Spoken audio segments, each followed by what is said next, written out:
Muna! Muna Hoshinova. An incredible singer. Absolutely incredible singer. Let's just check if this rigging works, because I fear I've not given it enough space. That mean, go over here. We are at wheel 1. We go wheel 1, wheel 2. This is a quick little rigging demonstration. You press I to add a keyframe, set the rotation X to 360, press I to add a keyframe, it should spin the lattice, nice. Press T, while hovering over here, press T, change that to linear. Parent U to there, parent U to there, and we can just select this one, then select this one. There's this control link animation data. And now both wheels are spinning. Good, good, good. Are these parented? These are in fact parented. So now we gotta do this. Side rod left. Parent the side rod to the lattice. Parent to the lattice. Parent the side rod to the empty. Parent the empty to the empty. Go to the side rod empty. Add object constraint. Limit rotation X. And don't change anything. And it should nicely done. There we go. Now we're gonna do the quote unquote tricky part. Let's do this. And we need to basically, the trick to rigging is that you need an empty at each of the pivot points. So for example, this rod, it rotates around this thing, around the crank pin, so I need to have a lattice here for that. And then this thing, it's connected to the thing through this thing, so I have it centered on here. These two empties.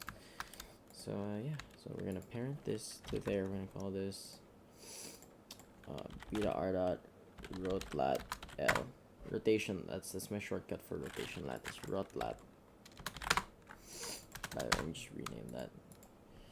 If you're gonna be exporting to trains, it's better to have your empties named as much as possible, because you don't want to have to go back and redo all that later. It's annoying, man. Who wants to do that? So we're gonna go copy rotation armature bone 1, because bone 1 is this one. It's the second one we created. Then we're gonna select this guy without constraints, select this guy with constraints, and we're gonna copy the selected, copy location. So this one has rotation and location, this one only has location. Now we have to select our armature. If you press Control Tab, it puts you in pose mode. So select this, Shift select this, Control Tab into pose mode, Shift I, add IK to active object, and there we go. Nice. We're gonna go cheesy, negative 10,000, and we are going to change the display to stick instead of octahedral. And now we just have to parent the right thing to the right thing. So parent the crosshead to the one with only location, and call this beta crosshead left. And select the connecting rod and parent it to the guy with rotation and location. And then we're gonna call this empty beta r dot conrod r l. I'm stupid. I don't know my left and right. And let's see the rigging. Oh, does it clip? Does it clip? Does it clip? Oh yes. Wait. Does it leave? Does it leave? It does not leave. Oh, we're good. Actually, let me make this a little bit longer just to be sure. And let's see, no clipping, no clipping, no clipping, no clipping, no clipping. Yes! Holy, that's clean. That's some clean rigging. Okay. Well, anyway. I can move this on to rigging.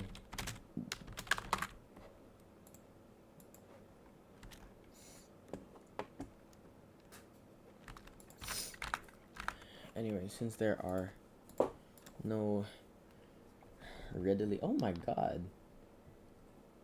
Huh. I've not seen you around in so long, October. Hello. Welcome. Hello, Trains Boy, and hello, Alex. Hello. I'm gonna be putting in the work today. Okay, let me open the chat box. Okay, let's gonna be modeling off of JMOS. Let's put this here. P separate selection. Fill this in. Extrude it to the back. Is it still flipped? Is the running board flipped? Well, the running board looks better flipped. I've always been of that opinion. I think it looks better flipped. What? Global median. Wow, it's set to snap to active. Okay, I have to do snap with closest.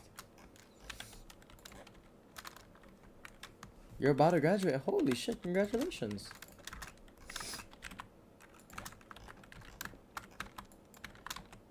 You're finally done with the high school. How does it feel? Do you feel the freedom?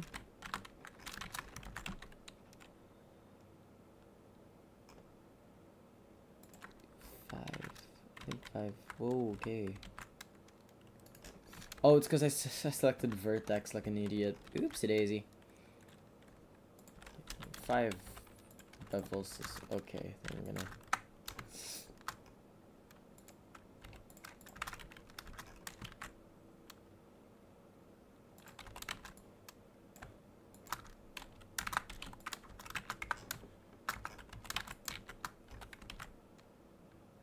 Bevel these two as well. Your money is already draining. Is it merch? It's merch, isn't it?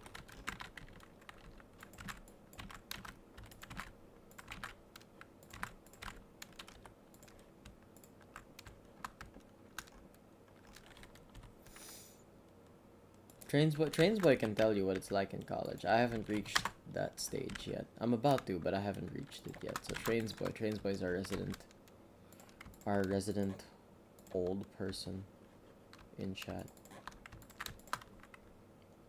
4 of Top's album. Oh, he had a new thing recently, didn't he? Like a new song or something?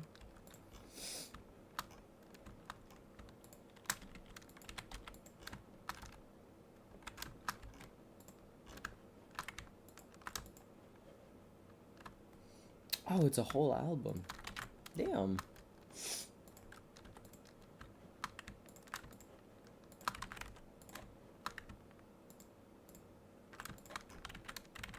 Oopsie daisy. I dissolved the 2 and 1 too many vertices on this edge. There we go. I'm just gonna check.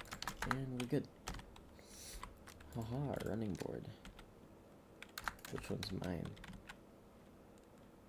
I think this one's mine. Yeah, this one is mine. Now we're not going for full TVS accuracy because this is my, I like to call these my semi-TVS models.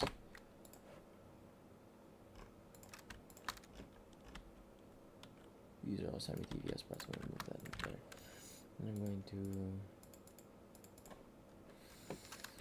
Oh, this part's going to be... I can just steal that from my existing Percy. Honestly, I'll just steal like a bunch of parts from my existing Percy. Why the hell not? Control C. Control V. How accurate are they? They're decently accurate. They're good enough. Move this into semi-TVS Percy. And we're gonna green, black. Black 01 is probably better. Yeah, we'll just delete that. Are you scared about college? His first solo. If you didn't drop out on what? You dropped out? Oh, damn. Whole album after 13 years. 2 a.m. with work in 8 hours. Trainsboy, you gotta go to sleep. His first solo album. That's good to hear.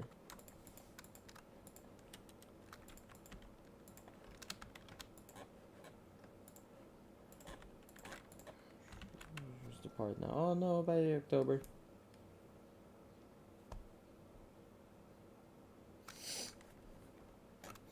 Oh yeah, that's a good question. What course are you taking, Alex?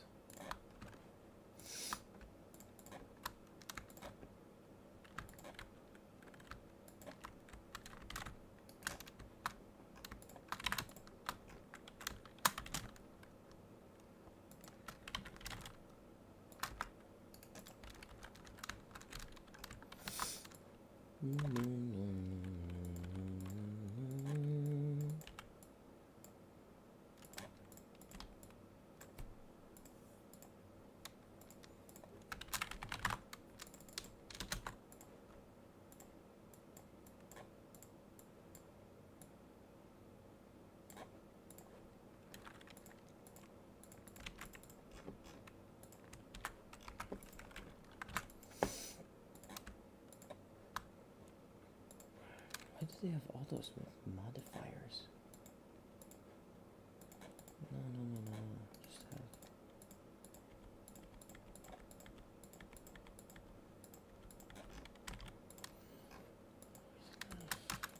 Control L. Copy modifiers. And here we go. Now we have a running board. Finance or language? Math is horrible. Math is always horrible. It is an unfortunate constant of life. Math will always be a terrible subject.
Twelfth grade math. Yeah. 12th grade math was also pretty bad for me. Is it calculus? Did you?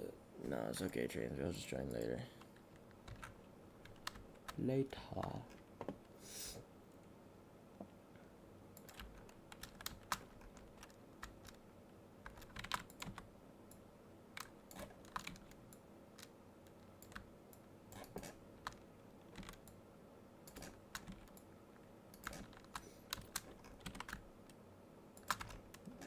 Yeah, just hop in VC later, gang. Gang.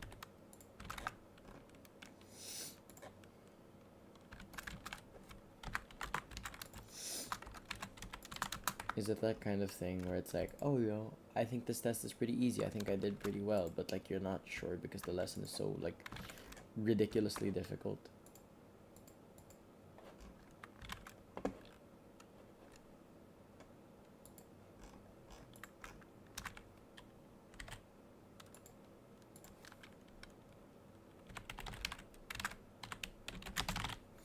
What did I do for my semi-TV series, Thomas? I added extra details.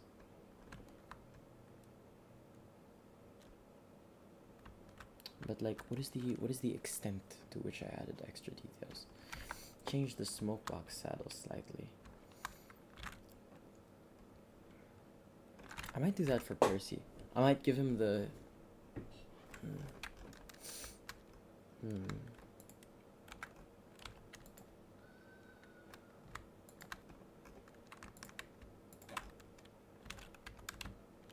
I don't know.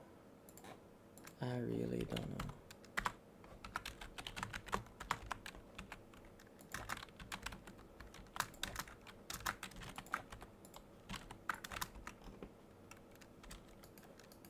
Because part of the reason I did the first TV series, the semi-TV series model, was so that I could fix some of the issues that I had with the props. But like, all things considered, Percy's prop is actually pretty solid. I quite like it. Okay, let's try...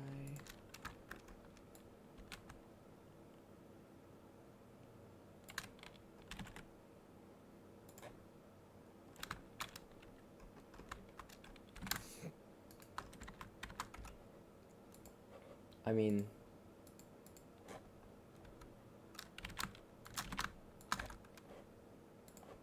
I could totally make his boiler like a perfect oval. That actually does kind of piss me off that it isn't. Okay, I might do that. Conditional probability. Oh, I hate conditional probability. Oh, that's. I'm so sorry. Conditional probability is so bad. Probability in general is just a miserable area of study. I can't wrap my head around it at all.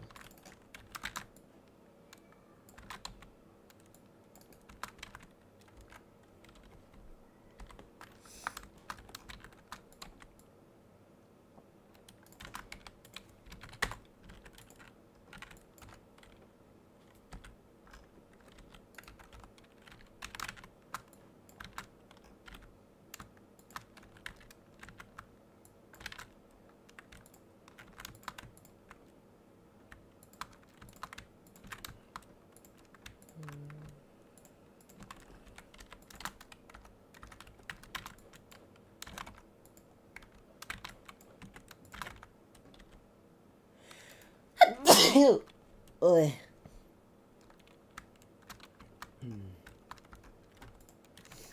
The thing I hate most about conditional probability is that most of it isn't even like math anymore. It's just fucking grammar. You have to decipher the freaking puzzle to be able to solve the question. It's so stupid.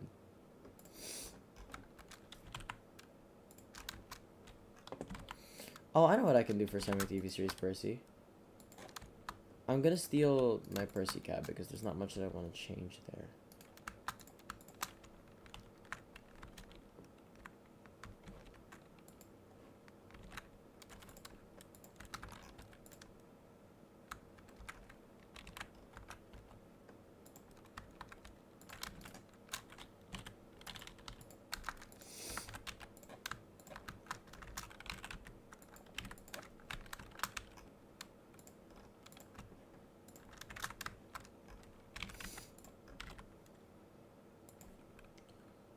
The a tree diagram with 11 branches?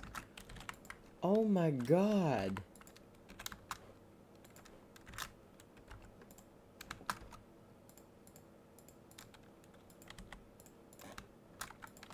Genuinely, oh my god.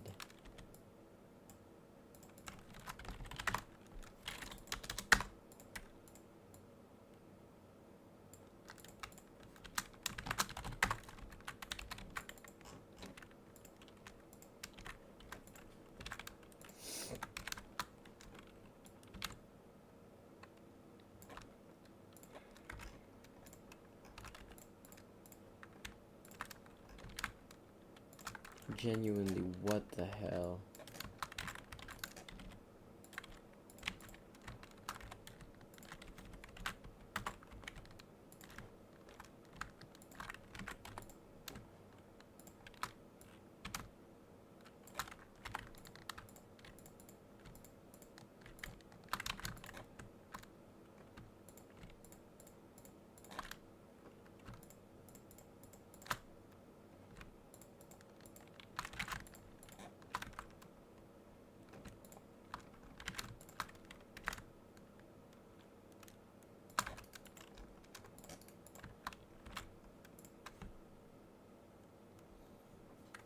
Escape in 2 months. True, true. Finals are gonna be a pain though.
The thing is, now Percy looks like he has a neck.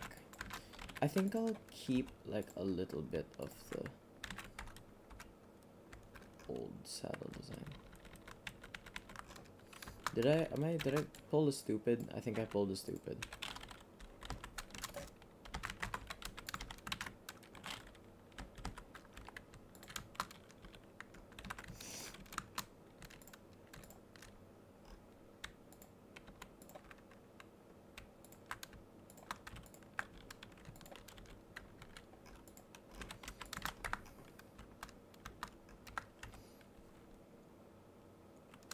Everything in one test that decides your place in society.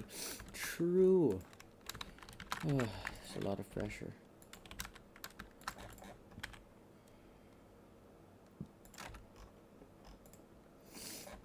But on the bright side, if you get through it well, it can set your position for life.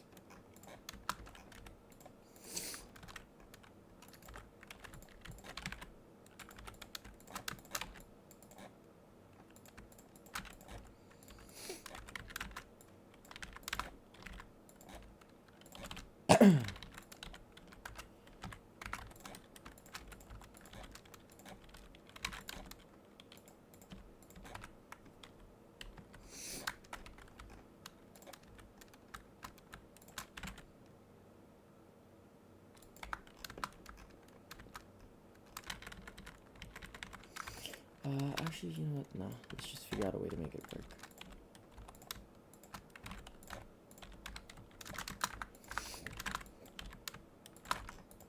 I'm sure there's something we can do, because if I make the saddle too wide, it looks off. Oh, you know why? Maybe it's just because he doesn't have the sound boxes. Honestly, that might be it. Let me just make that real quick. Also, I've been contemplating something for the cylinders.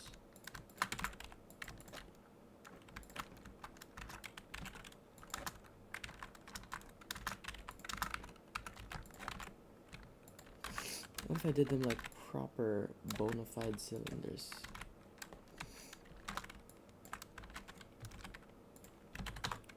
You know, with the steam chest.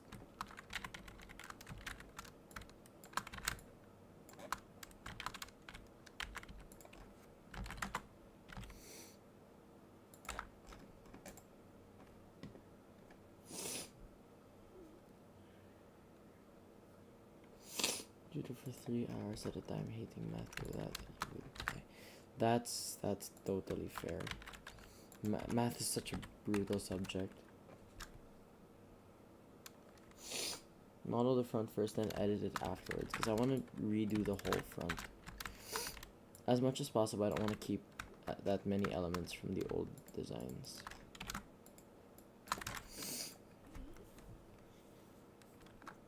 I already finished 12th grade. Yes, I'm done. I have graduated. Yeah.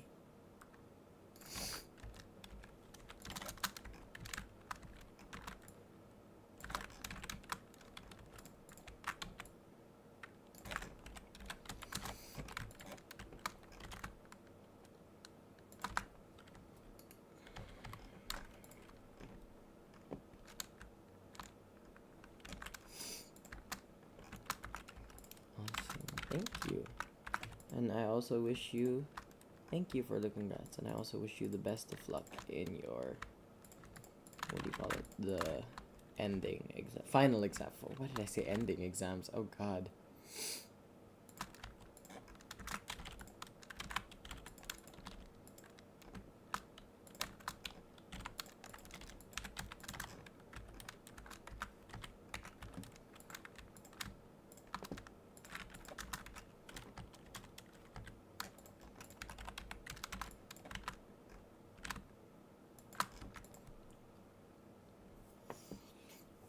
Whatever you do at the crossroads, don't turn left. You guys know that? It's my recent obsession / hyperfixation.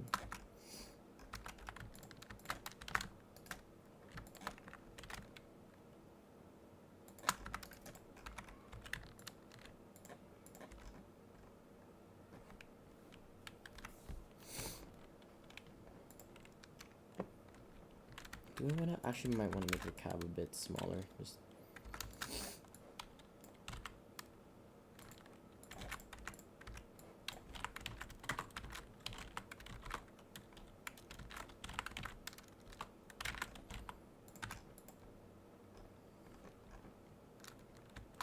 no, it doesn't look right small. Just keep it that way. This is fine. Technically, they're ending something. What do you mean?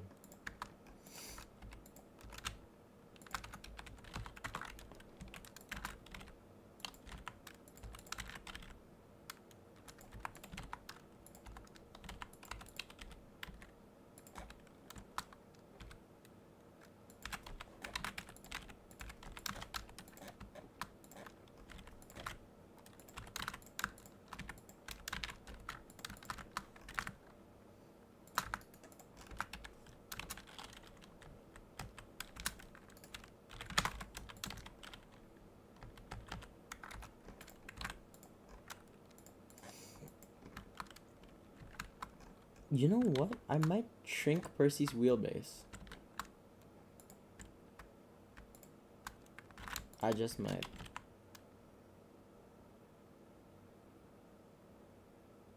There we go.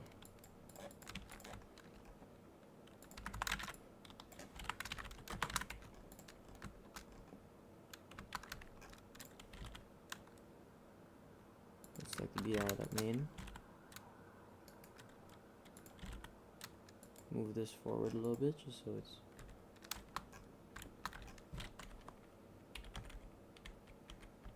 oh no, it's clipping pretty badly.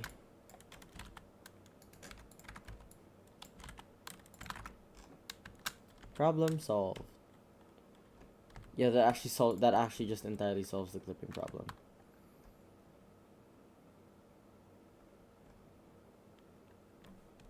I like that, yeah. It's a subtle difference, but a nice one, I think. We're gonna move the back of the running board a little closer to this, just so it's symmetrical.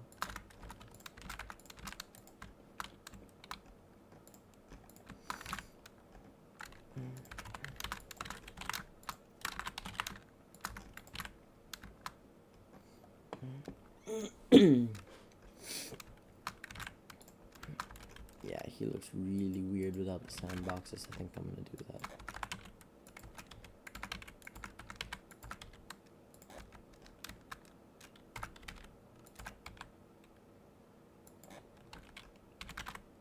I think I might be changing too much about the prop.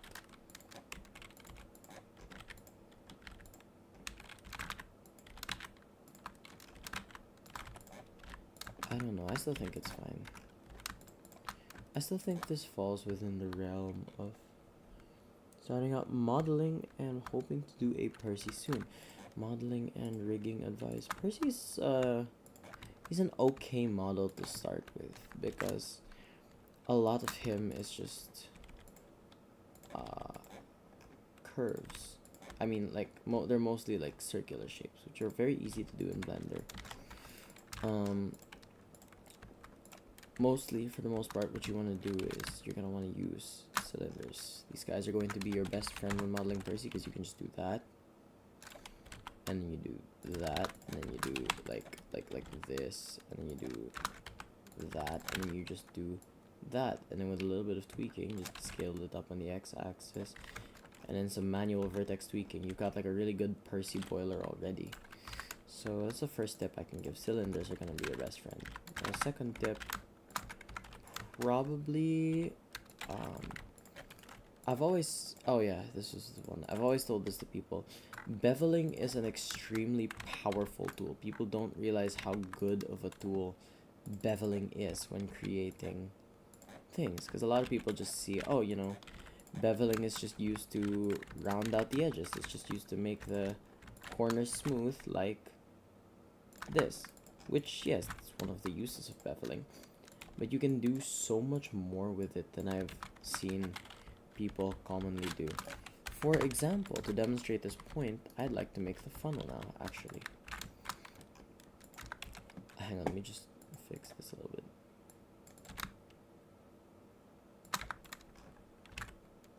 There we go. Okay.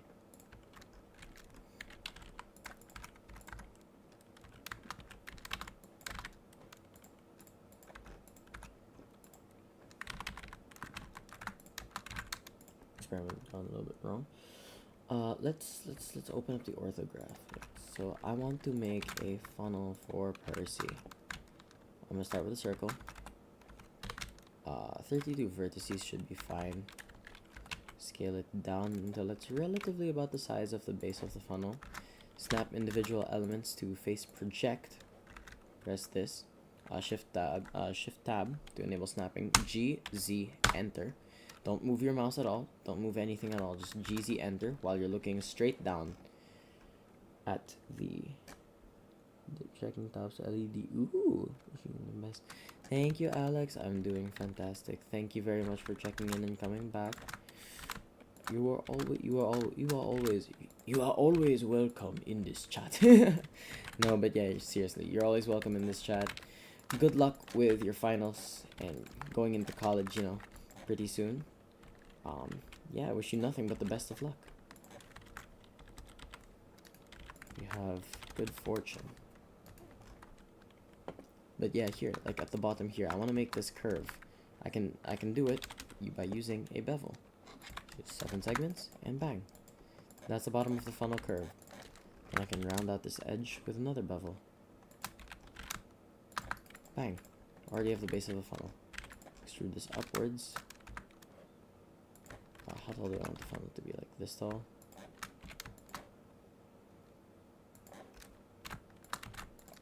I want to give Percy a unique funnel shape. We're gonna do something like this.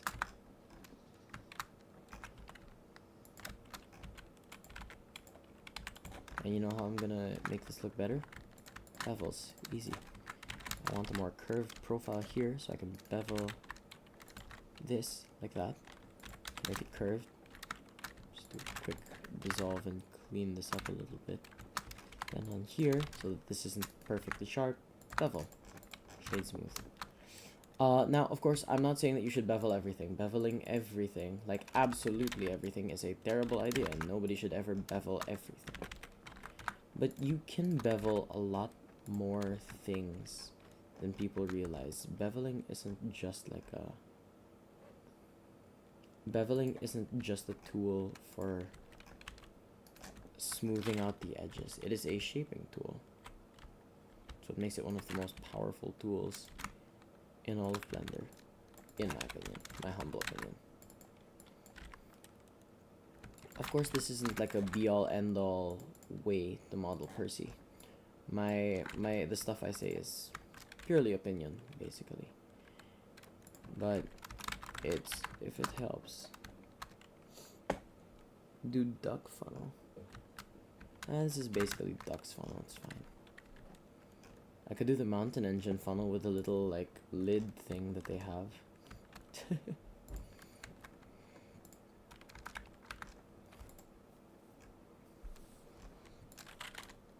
Yeah, I feel like this is too different to Percy already. This is getting into like way too different territory. I'm gonna use the original funnel.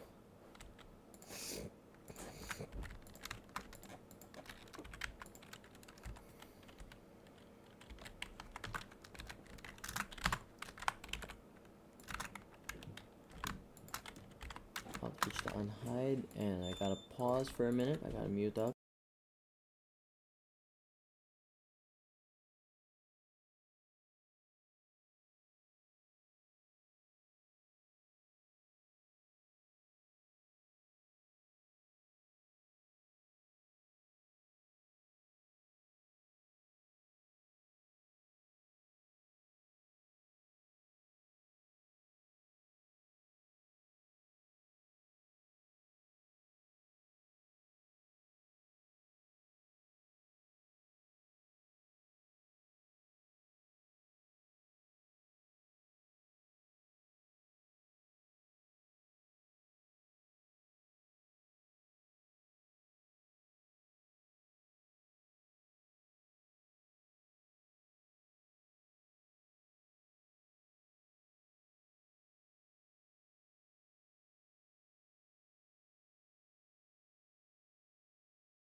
Hey, hello, I'm back.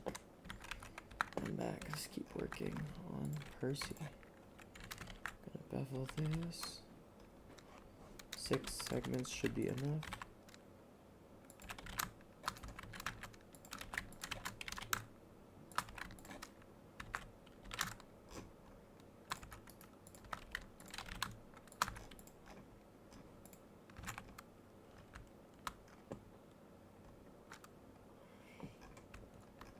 I don't know, there's really something off about it, and I can't put my finger on it. Maybe the saddle just has to be wider.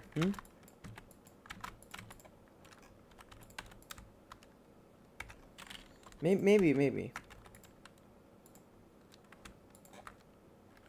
Something like this.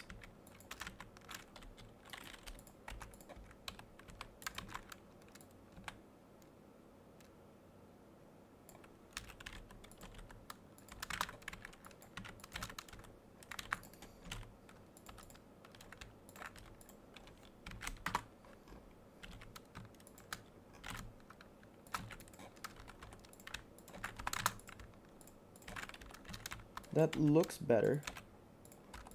I just gotta push it a little further back.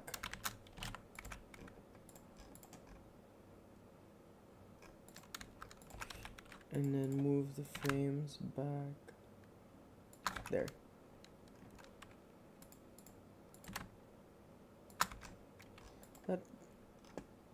That works. That actually really works, yeah. I just want to slide this back a little bit.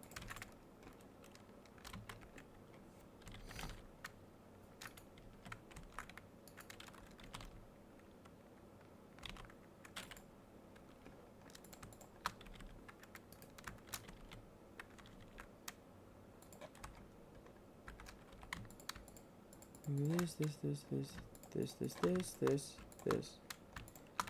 And bevel. What if I do this too, honestly?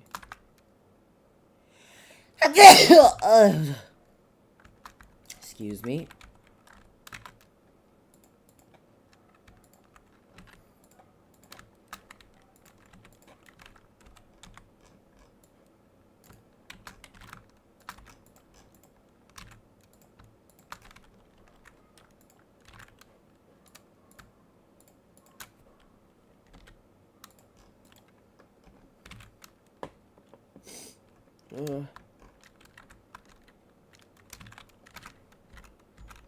Sneeze.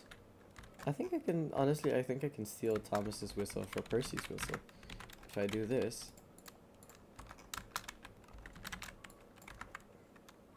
Remove the mirror modifier.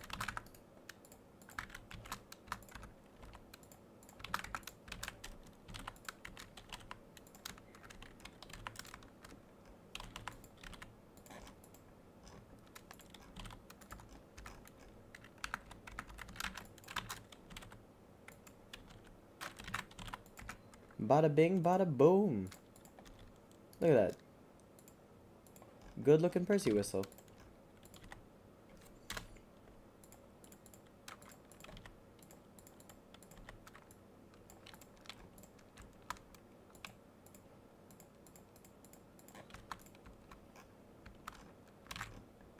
Maybe scale it down a little bit.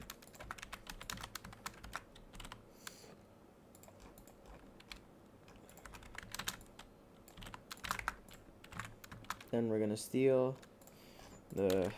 I'm just stealing so many parts. I'm gonna steal this.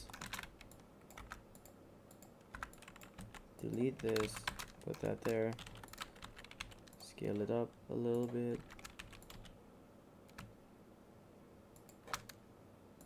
Okay, nice. Gonna delete this. Change this to green. Then we're gonna add a circle.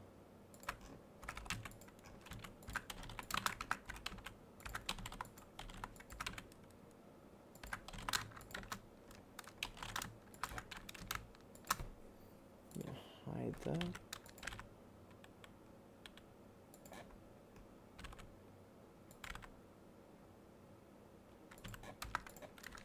Okay, we're going to do that. Then we're gonna do this. This.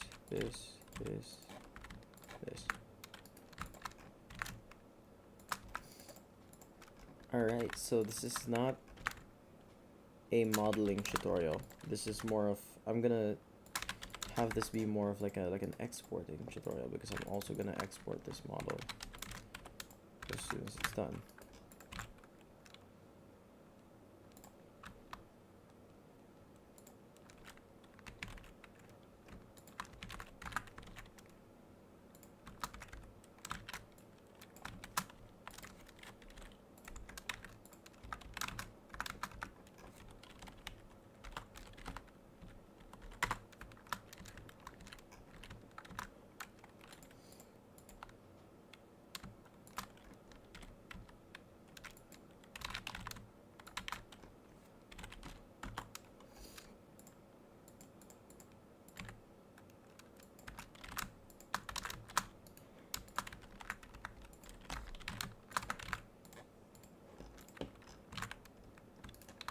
There we go.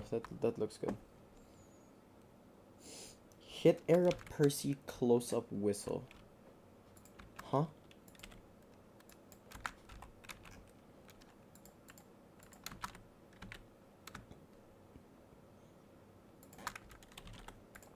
I'll look it up after I finish these handrails here.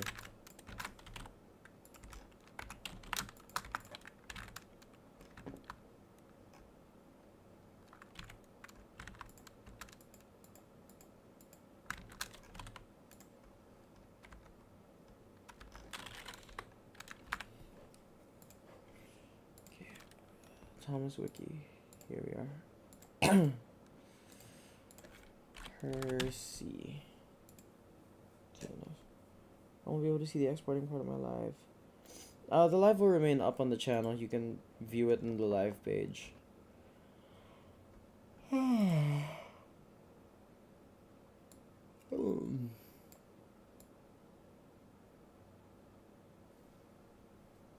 Restoration, close-up models.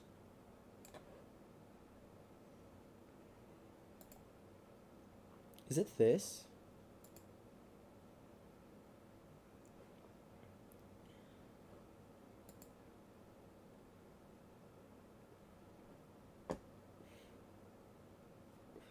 Wait a minute. Hold on a minute. You know,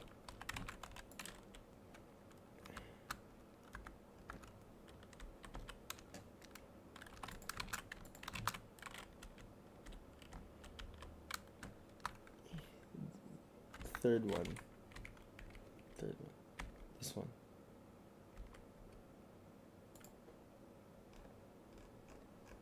What third one? What? Which one? This one? This one.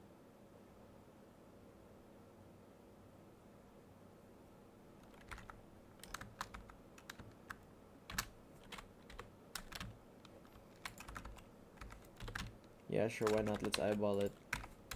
Let me set it to like 24, 26 works. 26 works, yeah.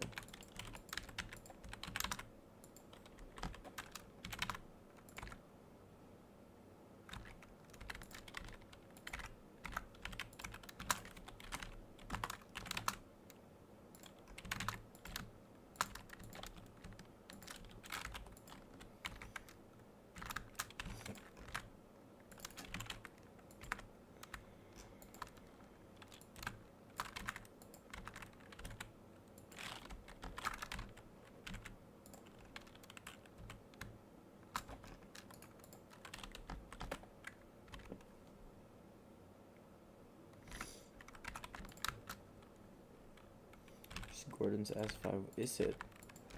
Really?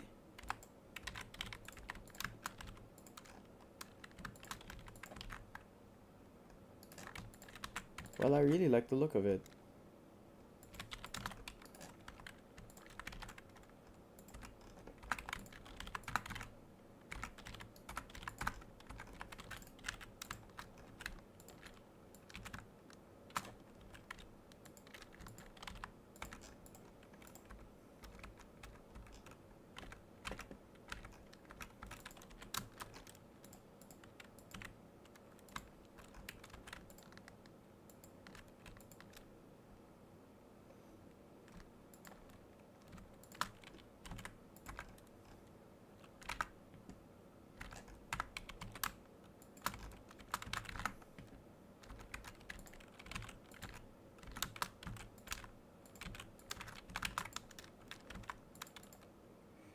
I'll check it out later.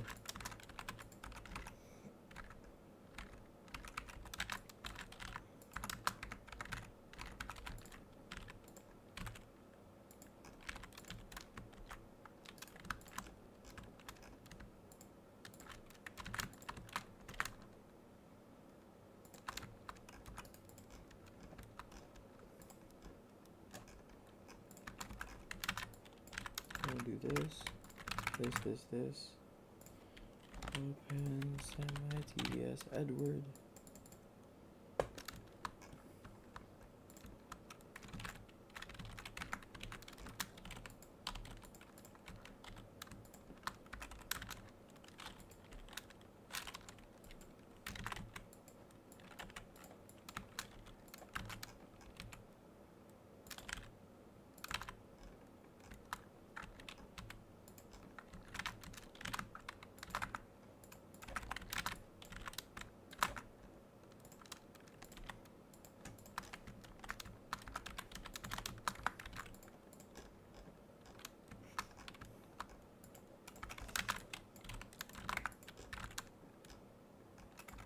First he looks wrong with 2. I'll just give him the 1.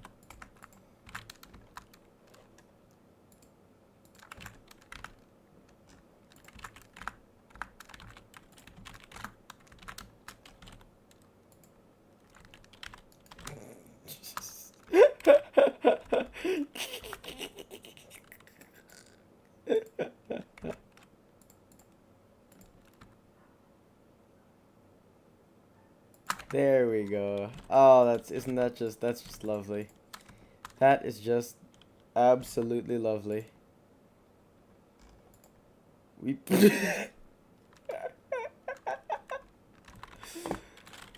Oh my god. Oh, that's actually kind of funny.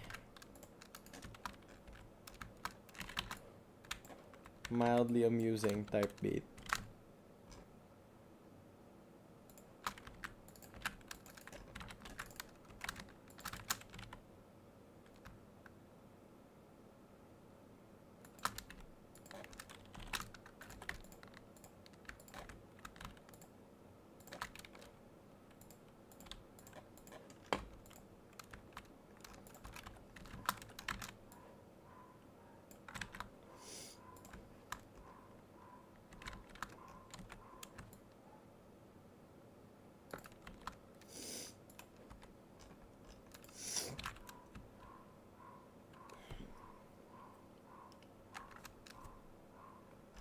I need more inspiration.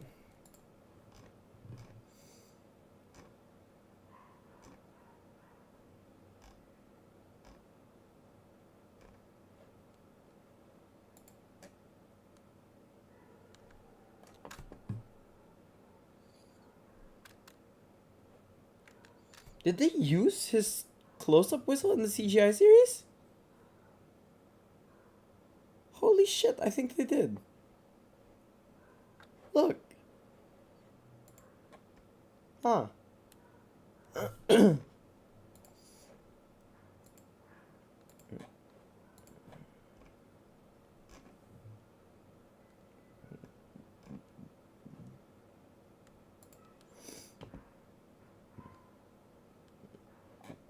Oh, that's fun. I didn't know they did that. That's really fun.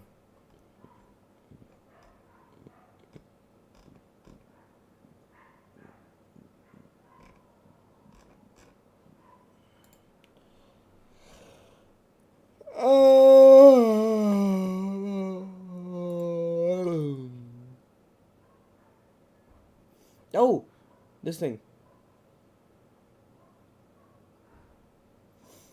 I'll put that on you.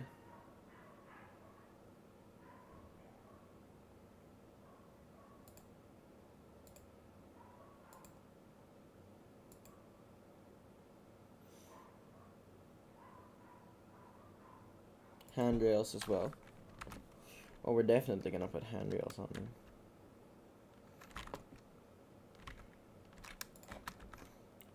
You know what? I've got a crazy idea. It's not really Percy accurate. But then again, like I said earlier, that was never really our goal here.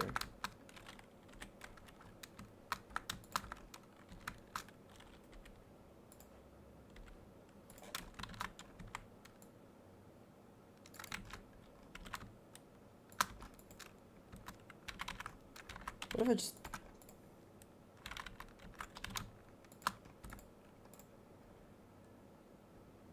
drop the... The good thing about this, doing this live stream is that I now have, a record. Record. I have a record. I have a record of, like, the modeling process of this. So now I can make, like, a how I made Semi-TVS Percy the Small Engine.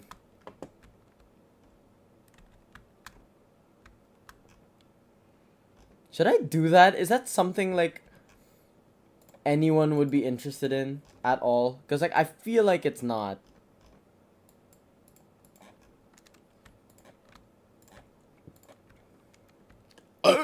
Excuse me, sorry.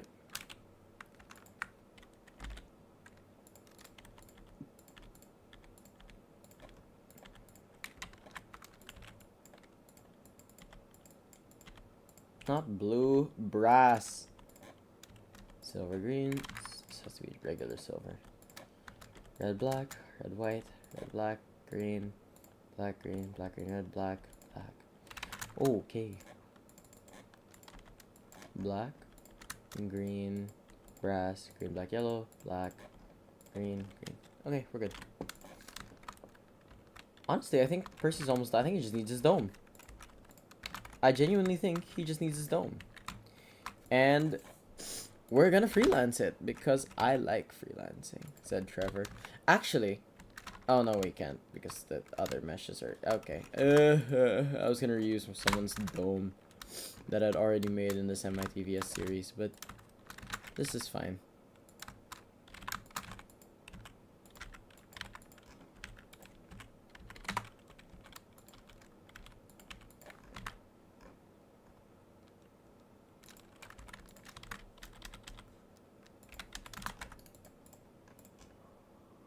That looks like crap. What am I doing?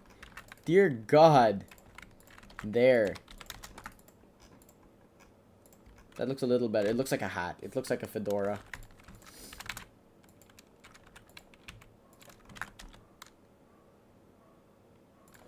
I really want to keep at least like one element of his TV series dome.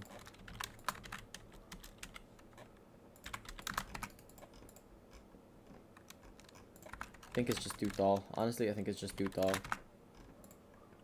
Still too tall.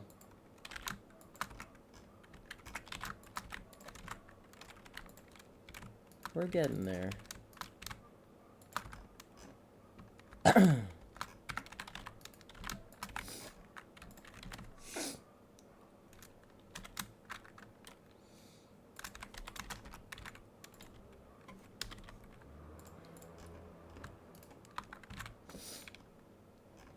What other details do I need on Percy?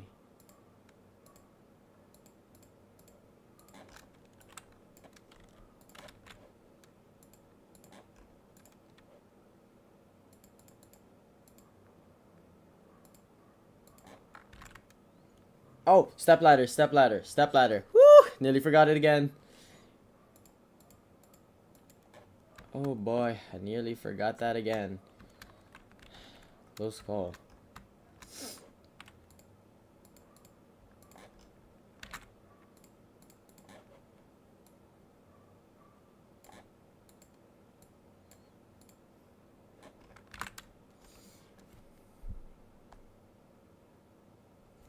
Look nice with an RWS firebox. I think you'd look nice with one too, but I just can't figure, like, how to put it on. I don't think there's enough room.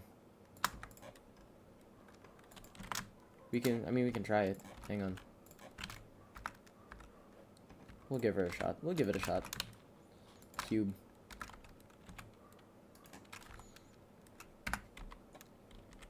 How much space do I have to work with? Actually got a decent amount of space. This is more than I expected.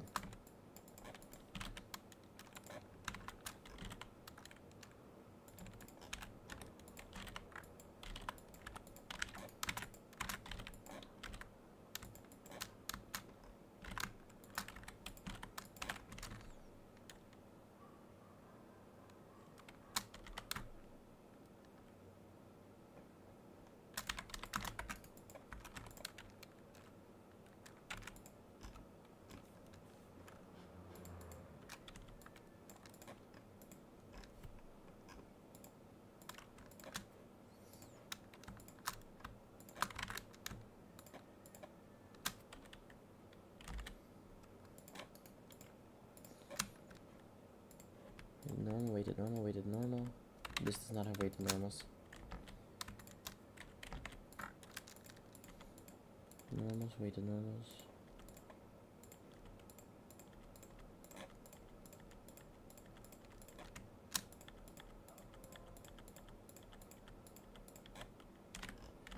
Is Percy done?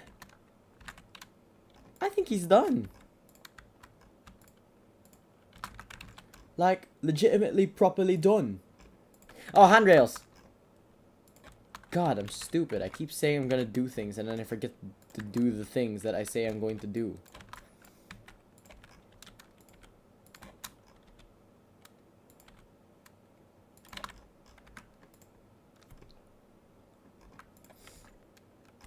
I think a little bit lower. Like, here. No, here. Here.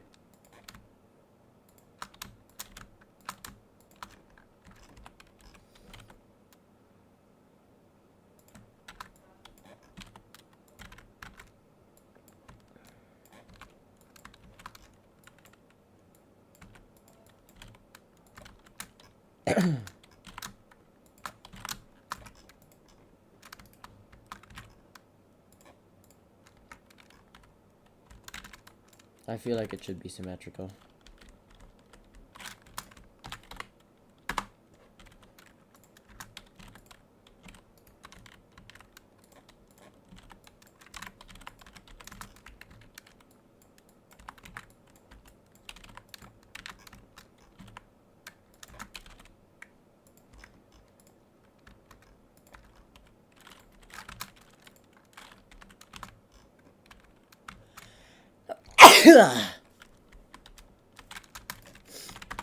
God, I wish I had like the, you know, like the demure anime sneeze. The Hachu. Is that kind of? I want that kind of sneeze, bro. When I sneeze, it sounds like a fucking nuclear bomb is detonating.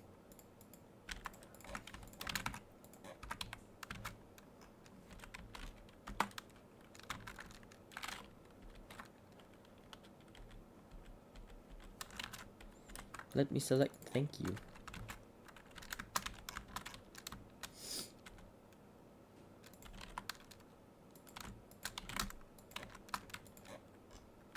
That's fine.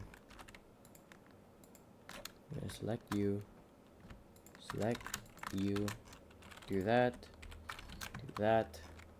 This.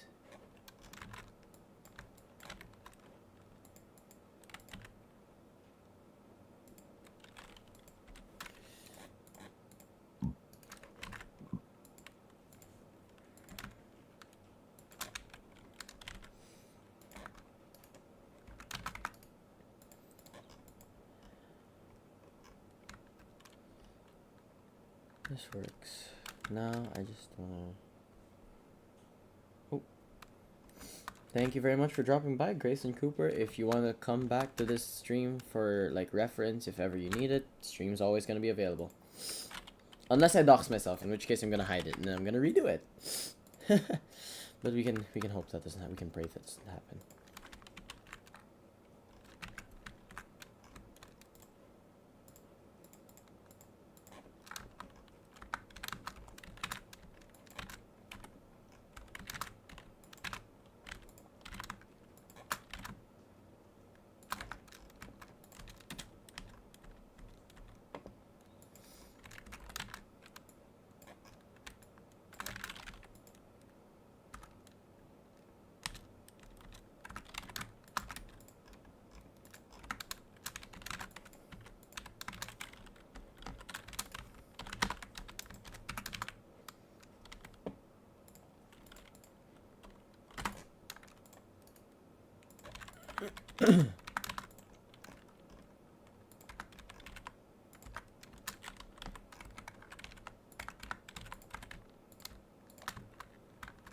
About that thickness works, then we're just gonna bevel. Hallelujah. This bevel is so.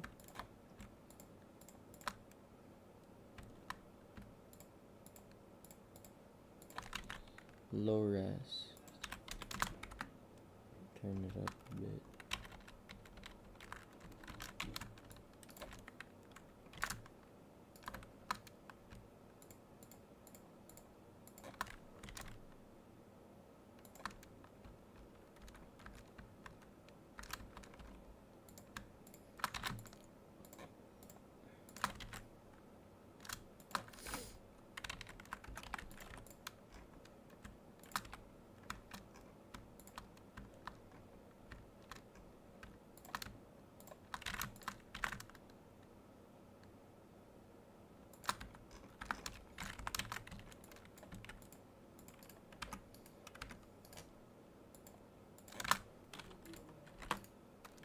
The cursor select and generate mirror apply, merge distance, and control L. Link modifiers, copy modifiers.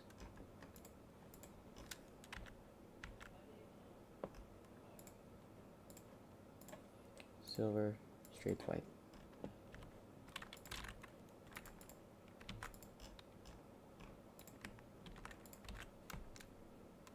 What's up? Yo, Ben.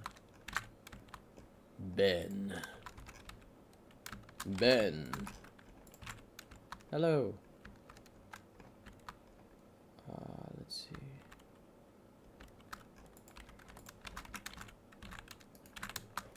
So I'm gonna do. Oh yes, I need the. Ooh.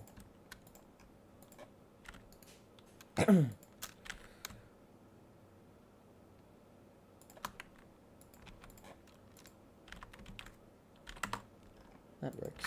Okay. Now we're gonna create a. What size of eyeball did Percy use? Does it say? Probably says here.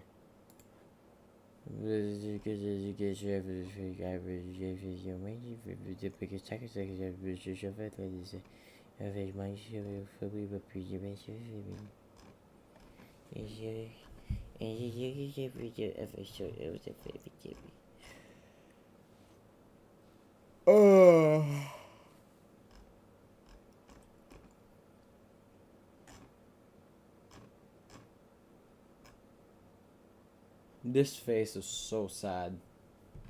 I can't believe they recasted it and ruined it.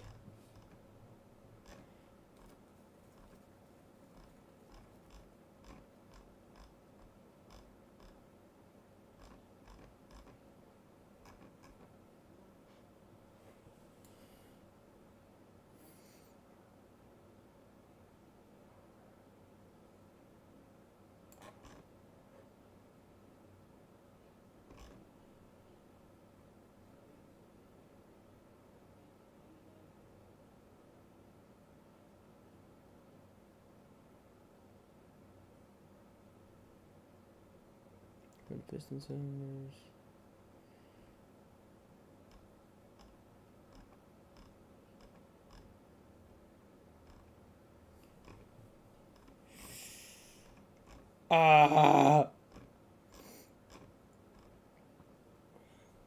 Okay, I can't find. There's genuinely nothing on the eyes. There's nothing on the eyeballs. Okay. We're just gonna have to figure this out manually then, I suppose.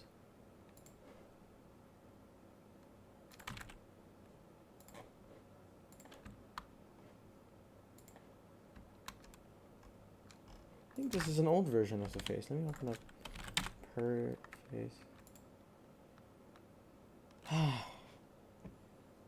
This one. It says most updated. I probably labeled it.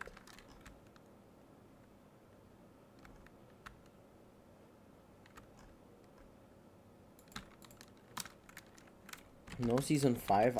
Fine. I'll make the freaking variant myself. Image reference. Let's see. We're gonna go with this one.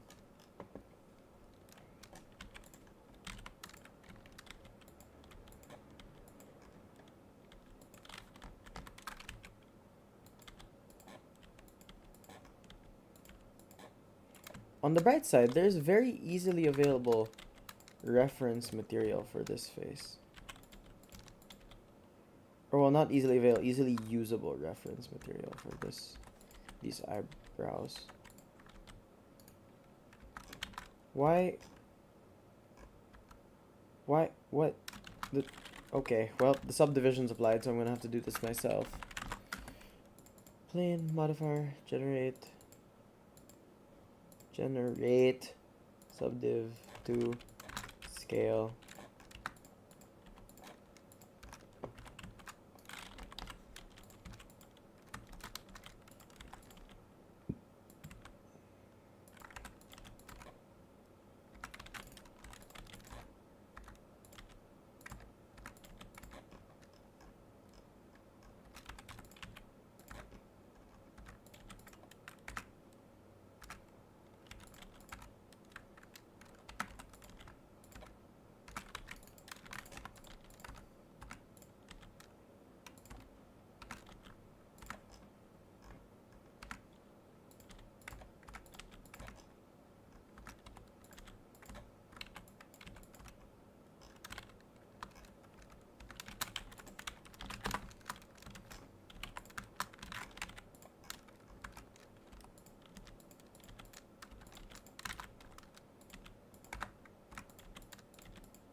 You can tell that I'm extremely locked in on making these eyebrows, because the eyebrows are the most important part of Percy. You know, the model, I can fuck up them.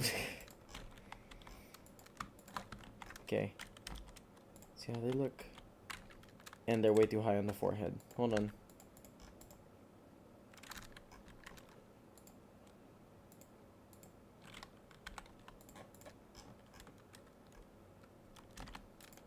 For some reason, this don't look right. I think this just has to be a little closer to the left.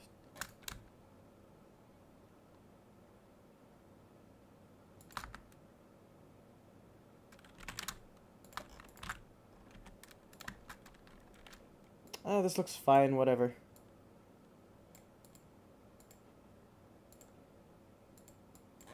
Project Y, select that, rotation and scale, rotation and scale.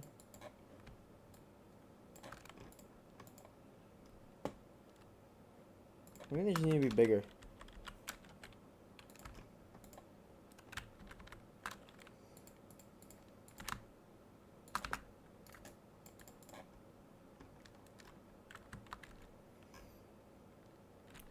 Let's just make this. Let's just do custom eyebrows.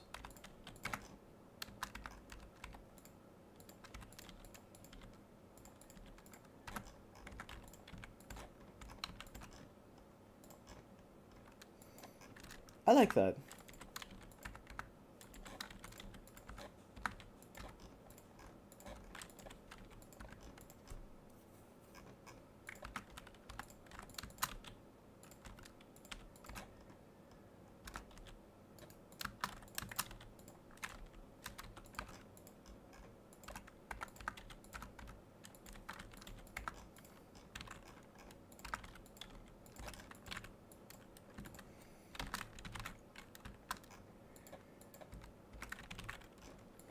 Now we're going to copy paste this into here. Oh, the chat's gotten really quiet.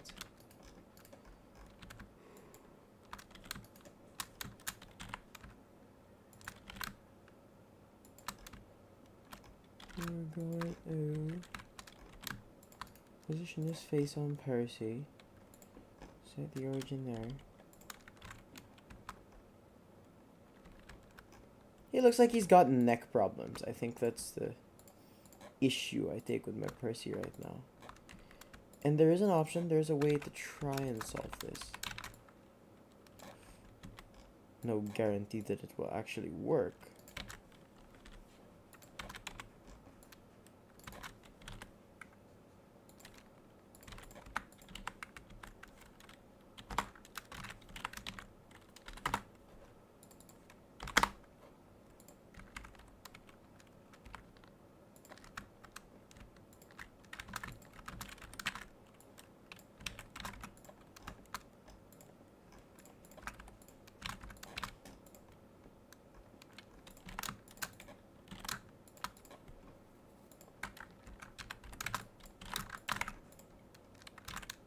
There we go. Okay.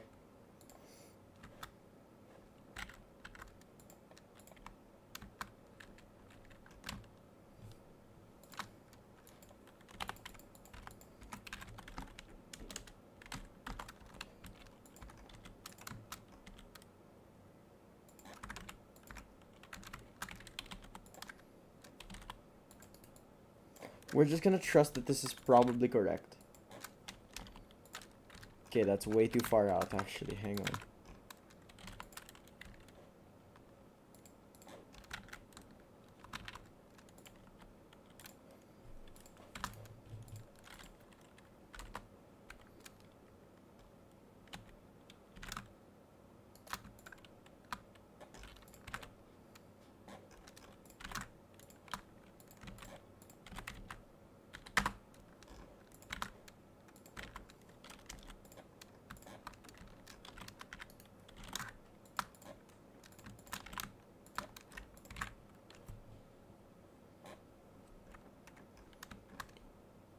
Level 16. Thank you. I forgot to say thank you.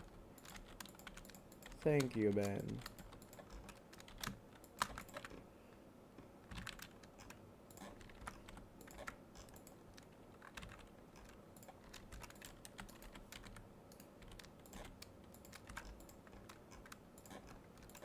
Your words of kindness are very much appreciated. Right, let's grab Semi-Devious Edward so we can steal the materials. Grab you. Faces white, faces black, and eyebrows. Do this. Delete. Eye, white, face, faces. White. Face. Faces. Eyebrows. And we're going to make the pupil.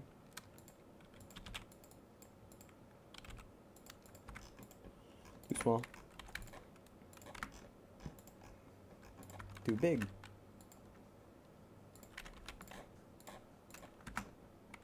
Too small. Just right.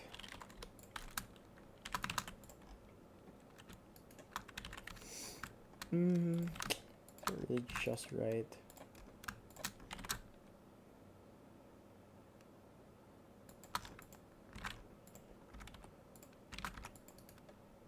I hate that. But if that's the way it must be, then I guess asymmetry will have to be my saving grace.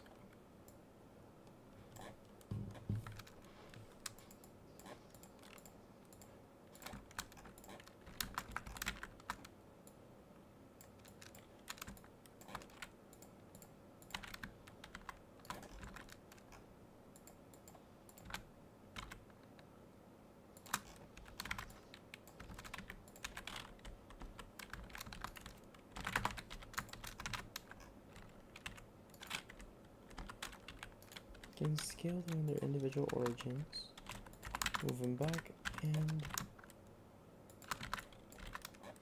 flatten them down. Too big.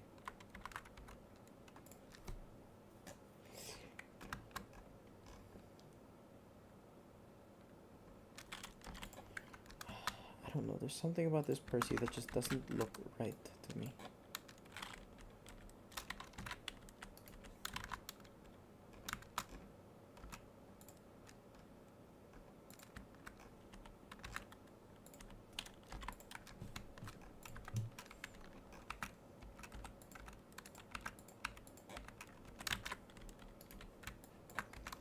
I really think it's how high the smoke box is.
Silence is crazy. The thing about my streams, I think, is that I work best as a streamer when I have a chat to bounce off of. Which is really not the way it should be for a streamer. I should be able to hold a normal conversation even though I'm basically talking to myself. Even without the chat. But, alas, one of the things about being an introvert is that that's not something that's easily attainable, really.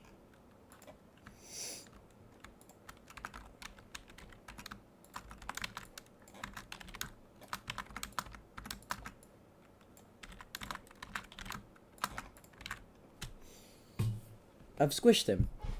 I squished him and I kind of like it. I actually really like that. That's very funny. He's a tiny little baby train.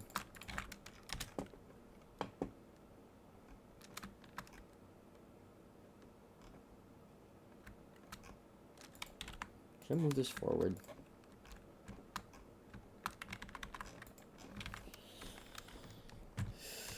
Oh, lattice. Can't forget the lattice, but I have to bevel this first because my brain told me to.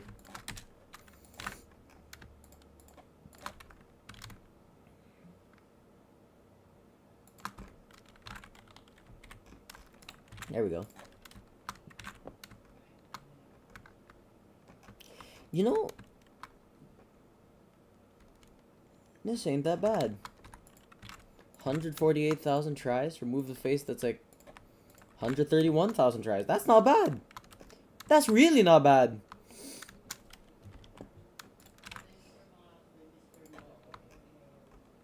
Cab controls.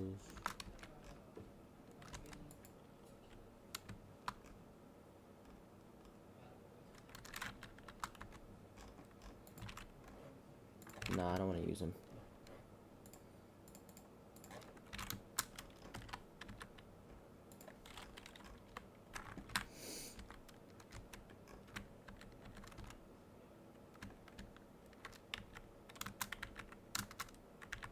Let me...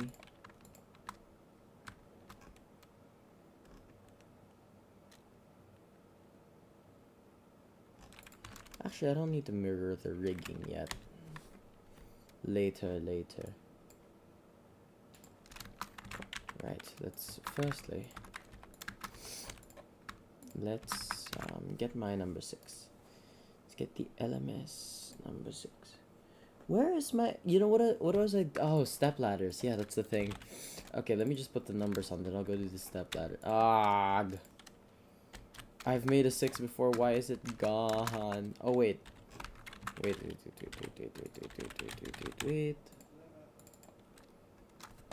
Railway series, Percy.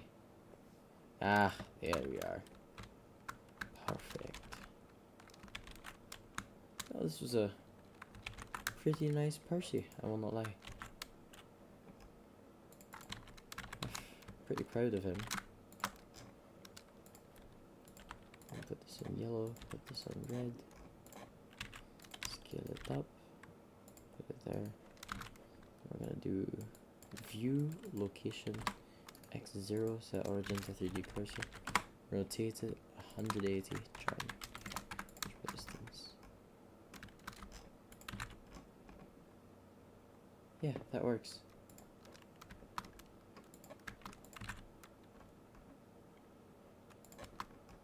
Ooh, colors. Let's just grab you and a white, because I like white underneath the running board. It looks very cool.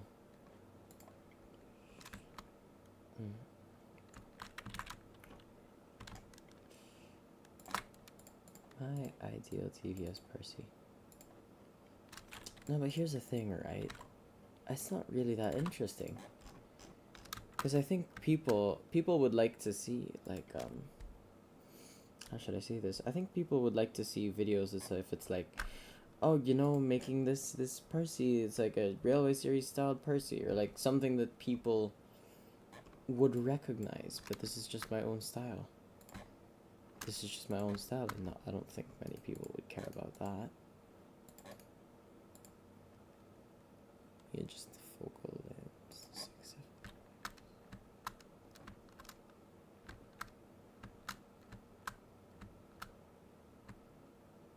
I don't know how many people, that's the thing, I don't know how many people would watch a video about my personal take on a Percy.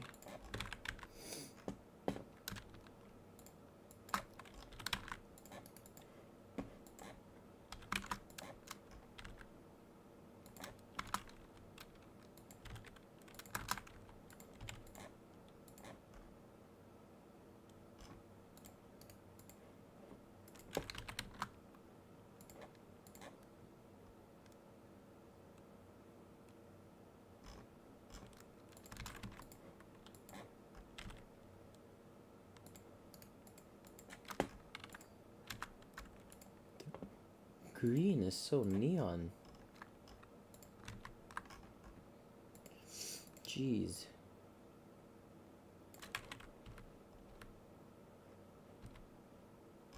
Maybe it's just because of my lights, honestly. Maybe it's just because of my lights. Let's use a different kind of light. We'll do this. Do the spotlight, put it up here. Move it back a little bit further, actually point it at him.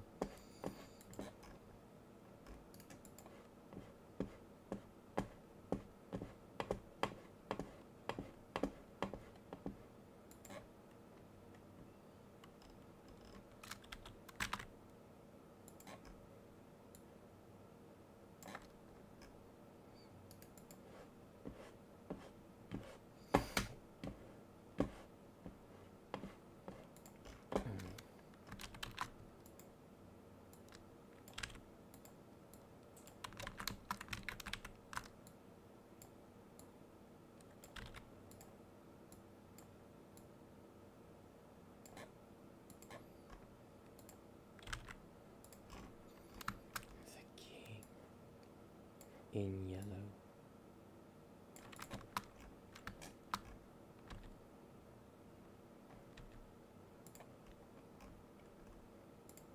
This render setup looks like shit. Maybe I can steal my Thomas render setup. Hold on.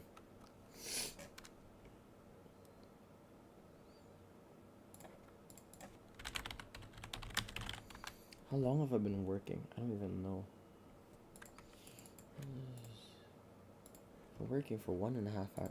Honestly, that's not bad.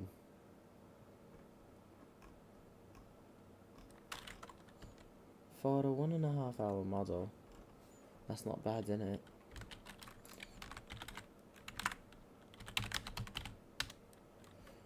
Is it here in this file? There we go. These are the good lights, yeah? They are the good lights.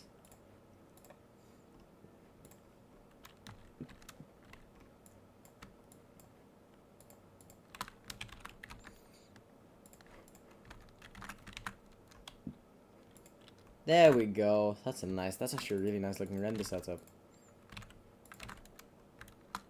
There we are. Now let's just make, honestly. Oh, that's why the face looks different. Right. I need to get my TVS Thomas face material because this one uses ambient occlusion and it's very, very nice. Delete. Faces 001. Do that. There we go. See? Look at that.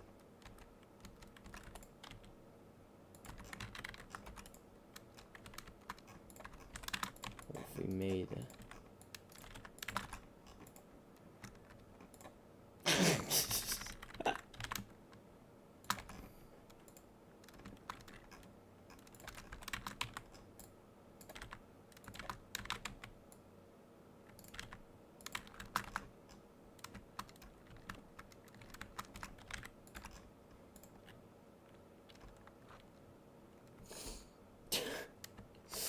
No, okay, let's just render with a normal Percy face.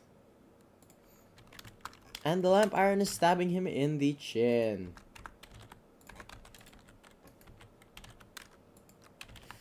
Just fucking cut this thing down all the way. There. Oh, step ladders. How did I... My god. Okay, let's actually do it this time instead of procrastinating. Who can I steal it from? I could steal from... I could totally steal from...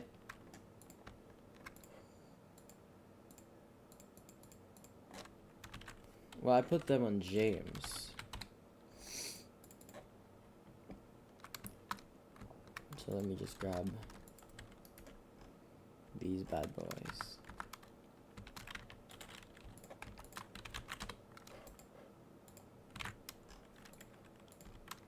Green, put you. It's like...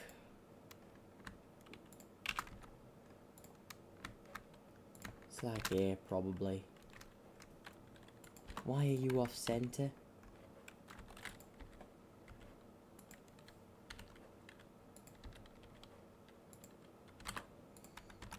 The old cab is off center.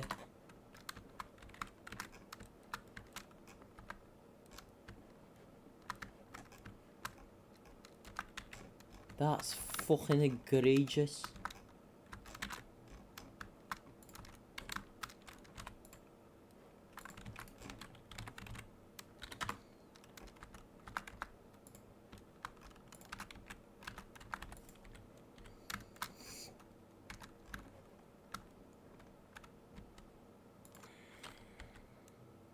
How on earth is the cab asymmetrical? Actually, let's delete those doors.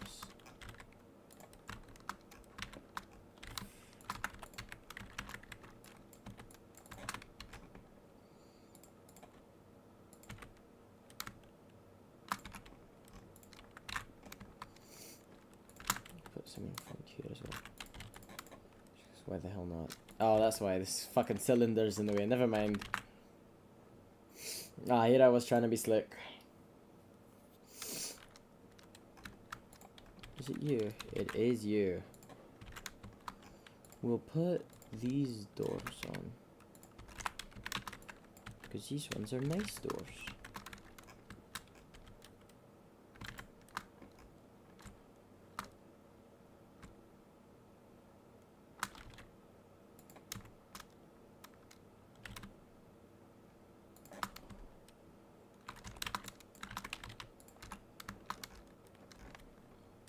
I made these doors.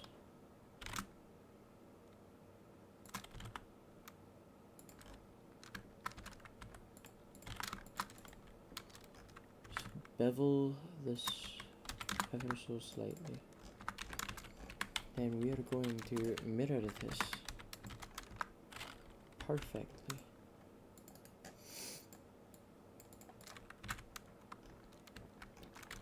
And would you look at that? Well, lower this a little bit.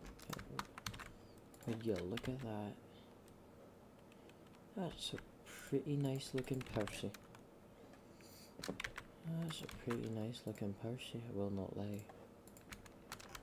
I won't lie to you. That's a pretty nice looking Percy. If I do say so myself. If you'll allow me a little room to be arrogant and a pompous prick.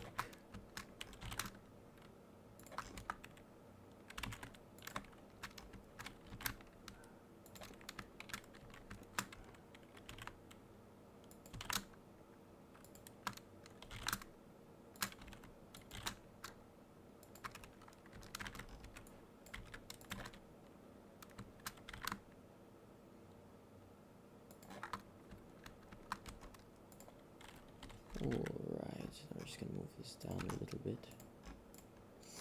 And there we go, now we have a coal load.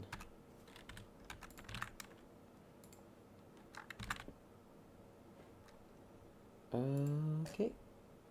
Let's give this guy a quick render, then we will take a short break.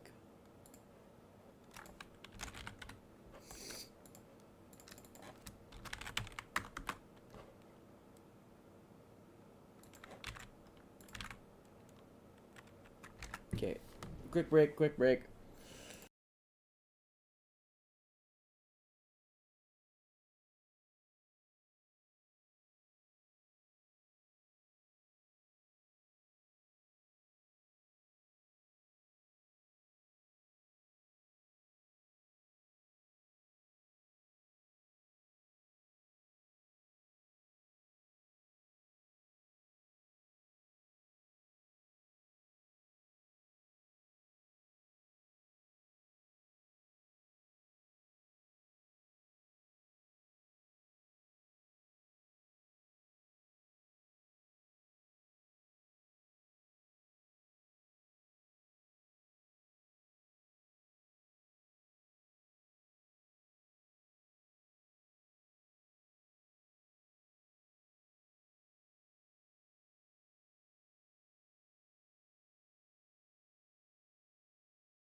Oh, I'm back. Oh. Man, getting up and out of bed feels like a chore.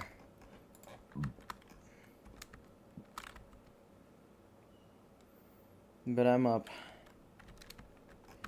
I'm up.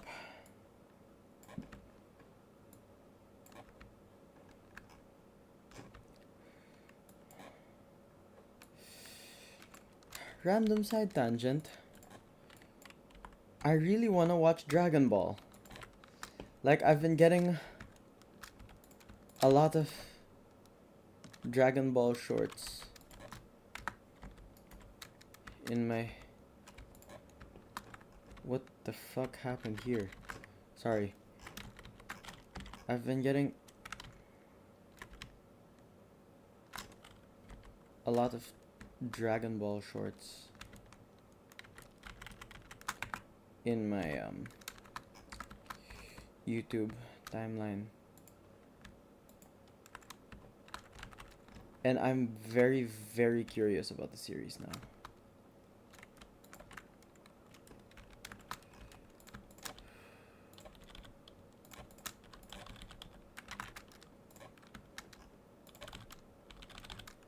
Thing is, I absolutely do not have time to watch Dragon Ball. Because my friends are already pestering me to watch so many other things. Including, but not limited to, fucking One Piece. 1,000-player Minecraft Civilization video.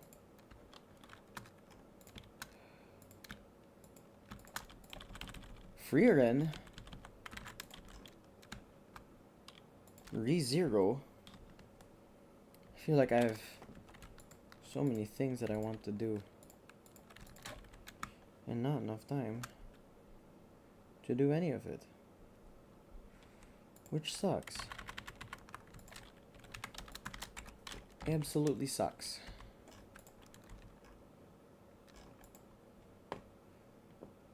And I hate it. I hate it so much. I just wish I could do more, you know?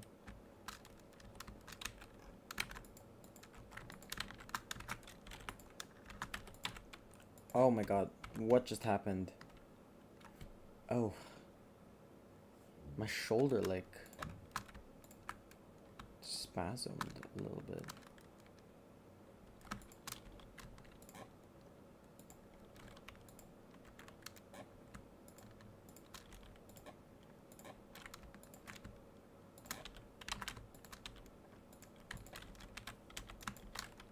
This is 6 edges, this is 6 edges.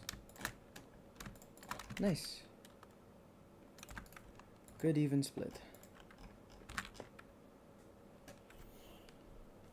Alright.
I mean, I guess this is fine. I'm happy with this. Somewhat.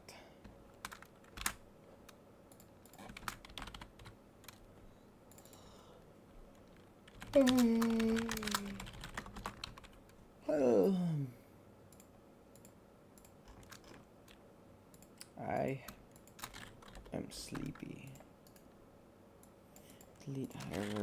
delete hierarchy.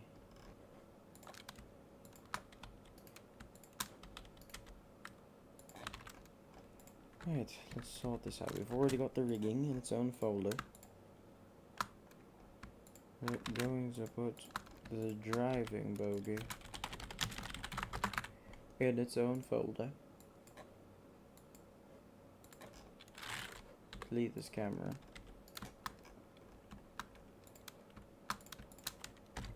Play parent and keep transformation. Gonna move this to smile. Hide. Eyes. Hide. Okay. Now that we have the first, everything sorted into its respective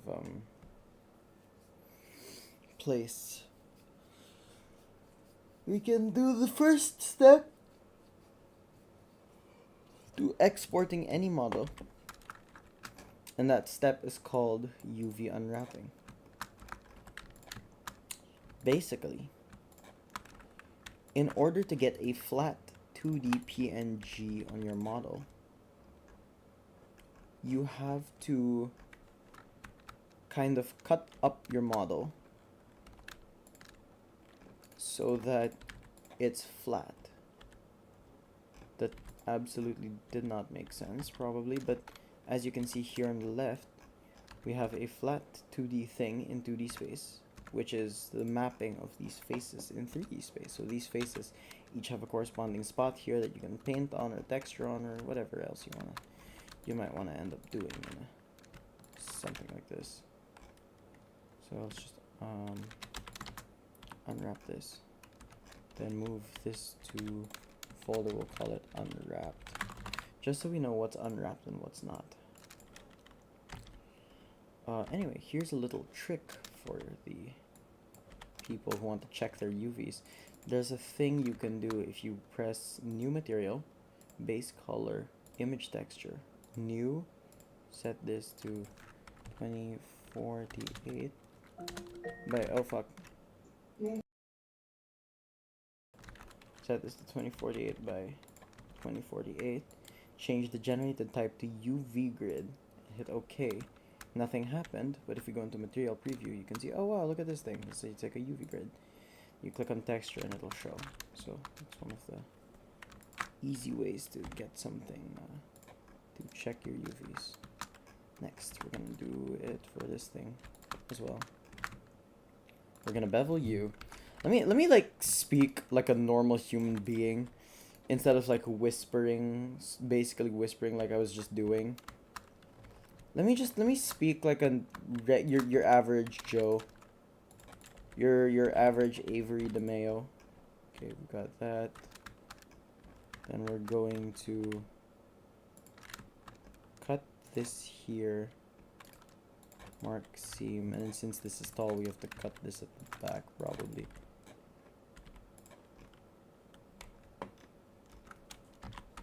Yeah, this works.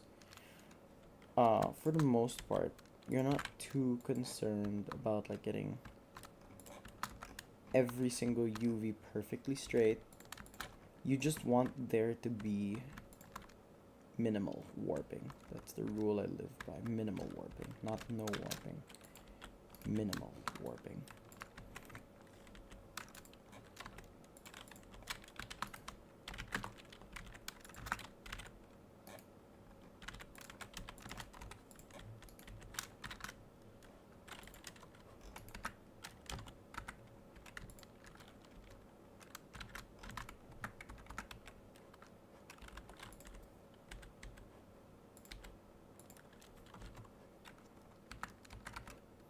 Is my whole boiler off center? My whole boiler is off center.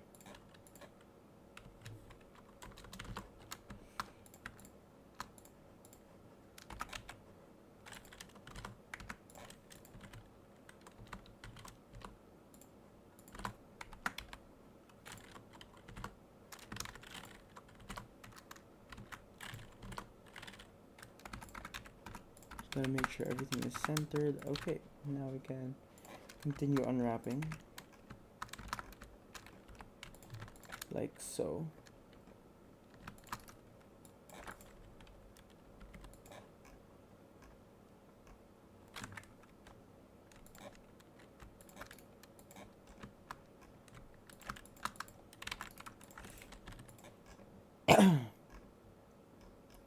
Beveled surfaces are generally pretty tricky to unwrap, but the general rule of thumb when unwrapping is that for the most part you'll only want each of your UV like groups or like islands, not islands.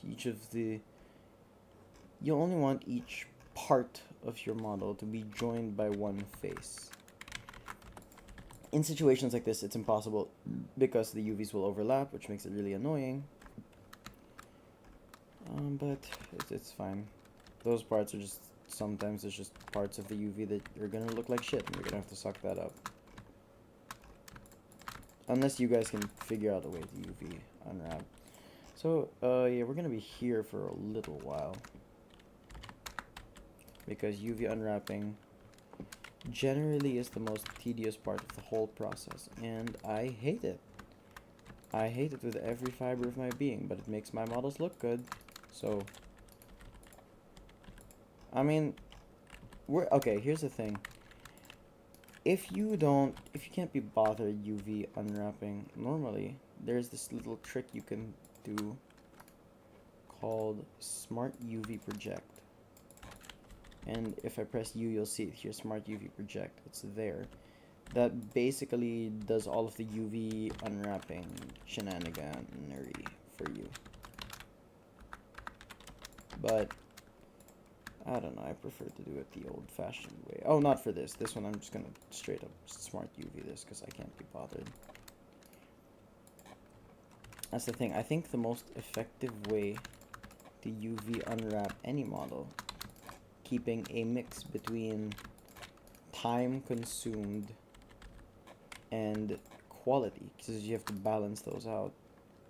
I think a good method is to use partially UV unwrapped things, partially partially manually unwrapped things, and then partially Smart UV'd things. Because like,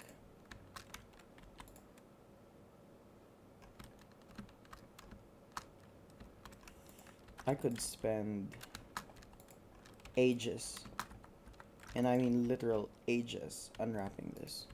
Or I could hit Smart UV Project, hang on.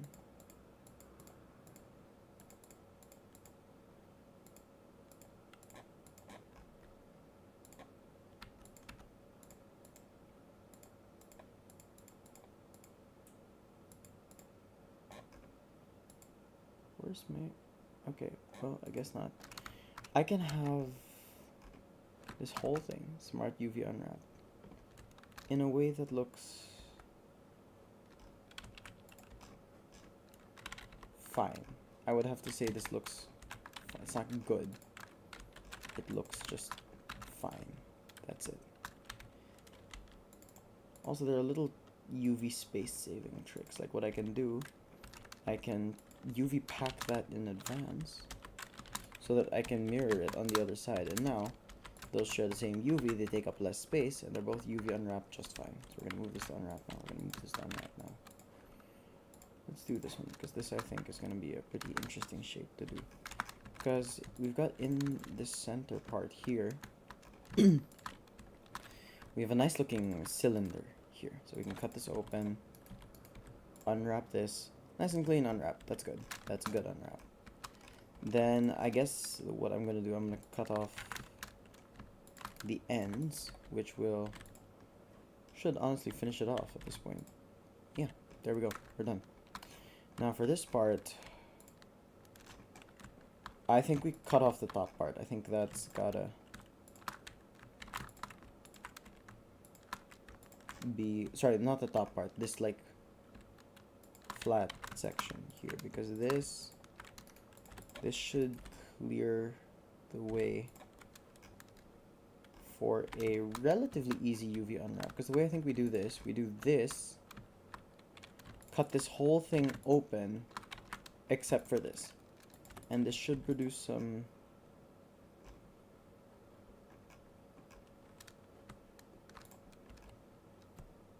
Oh, yeah, we have to add this little incision here just to make it better.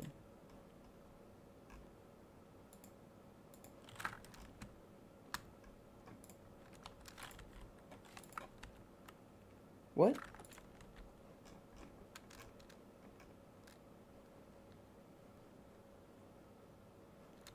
Oh, it's this. Hold on. Do I have to do something like that?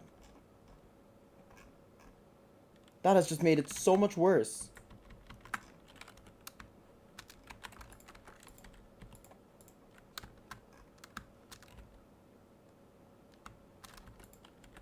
Oh, that's why. It's because of this. I have to cut this like that.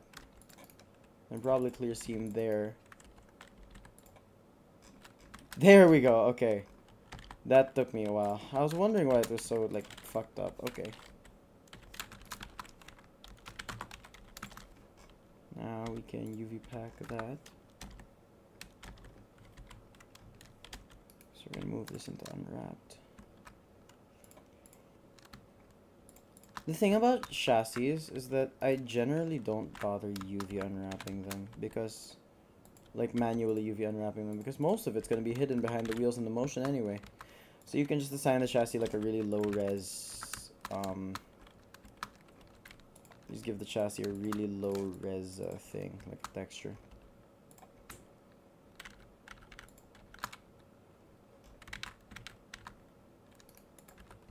This one should be a relatively easy unwrap. Yeah, there's some minor warping on the front and back, but it's not really that noticeable, so I'm just gonna ignore it.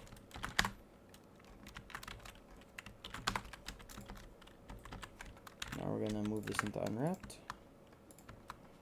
I wanna unwrap this because this should just be like a, yeah, yep, really easy, nice. Stellar, absolutely stellar, stellar, stellar. Okay. Do this, seam, unwrap that, perfect. Take the top off, perfect. Cut, cut. Actually, this should just be, yeah, that's fine, absolutely fine. Unwrap that.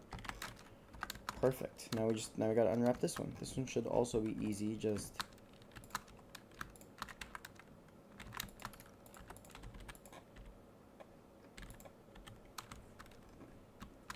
cylinders are generally the easiest shapes to unwrap. Cut this like that, cut this here. Just like that. This is just it's fine. Do this. Hang on, let me mute up.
Alright, hello, I'm back. Let's just keep unwrapping.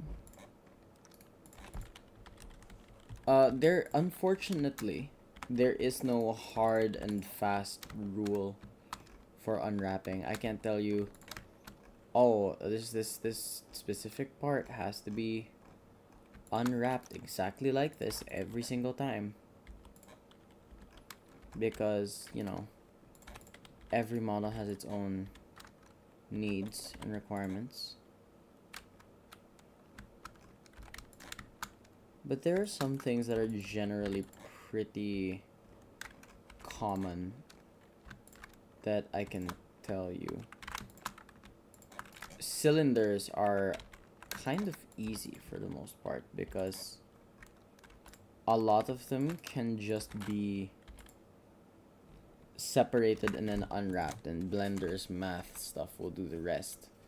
But for longer cylinders, you kind of need to like what I did with the funnel earlier. You need to separate and then cut them in half to get a good looking UV. Let me see if there's any more. Oh, here, yeah. So like for example, for this part, let me just cut this off, because if I were to select this, right, this is technically a cylindrical shape, and I can unwrap that without doing anything too special to it. But just for that was just for demonstration. This usually you want to unwrap the whole end together like that. But for this one, this is also a cylinder, but it's a longer cylinder. And the thing is, if I do this, if I unwrap the longer cylinder without doing anything to it, you're gonna get a really ugly looking UV. See, look at that. That is horrendous. It is all in one line. It is, Blender cannot handle that. So what you gotta do, add a small incision somewhere it won't be seen, add a seam where it won't be seen, and just like that, you've got better UVs. Unwrap, and bada bing, bada boom. Another trick I like to do to increase the UV, like to fix UVs a little bit, especially in cylindrical surfaces, I like to add a single loop cut, hide it in one of the lamp irons, and then mark seam there. The handrail stanchions. And this just makes it so that you don't have like one massively long thing taking up a bunch of space in your UV map. So this is another one of those long cylinders. So we're going to add a cut here, mark seam. And on this one, you might think this is a long cylinder, but none of the faces are actually that long. So these are pretty safe to unwrap just as is. They'll do that. Another little trick you can do while exporting. This face is on the inside of the model, and it's never going to be seen. So what I like to do, I just delete it. Delete the face. All of a sudden, you have less problems to deal with. Mark seam. You can unwrap this nice and smooth on its own. Actually, you might probably have to add a cut there. It's probably better. Yeah. But this one you can unwrap on its own, and this looks fine. And there you go. And then we're just going to replicate this there, because these lamp irons are all identical. God damn it, I keep calling them lamp irons. These handrail knobs are all identical, so I can just unwrap them all like at the same thing. It's like this. You unwrap, pack, and then since it's mirrored, just select this and mirrored. Nicely done. Put that in unwrapped. I think let's do the running board first, because I feel like the cab is going to be its own nightmare. Cabs in general are pretty annoying to unwrap, if I had to say so.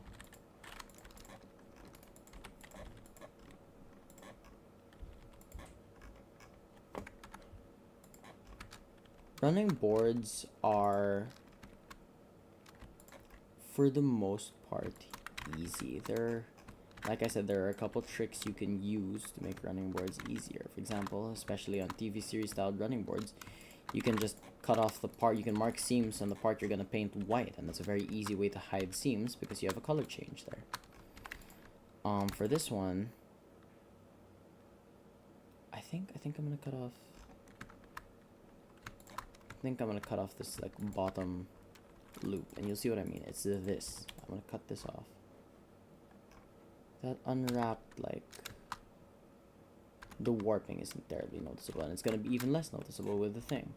And lastly, just 2 incisions on either side, mark seam, and boom, running board is unwrapped. That's a very easy running board, but even for running boards with slopes, there are tips and tricks, ways to make it a little easier. Now for this one, you might think, oh god, I have to unwrap each of these buttons on their own. Nope. Because it's open at the back, Blender can basically just like like flatten. They can literally just flatten it. It's different if the shape has volume, because then you have to account for like, oh, what are you gonna do with this face? You can't just flatten it, otherwise it's gonna overlap. But if there's no face at the back there, just unwrap it, bang, it looks fine. So I don't need to worry about any of these rivets. All I gotta worry about is this thing. This is actually also fine. Huh. Okay. So all I gotta worry about is this thing. Just put 2 cuts there, there, there. So now we have 3 UV islands. We have this outer thing. We have this inner, like, letter M. And then we have this front thing. And it looks perfectly fine. Now what we're gonna do, we're gonna unwrap the buffers.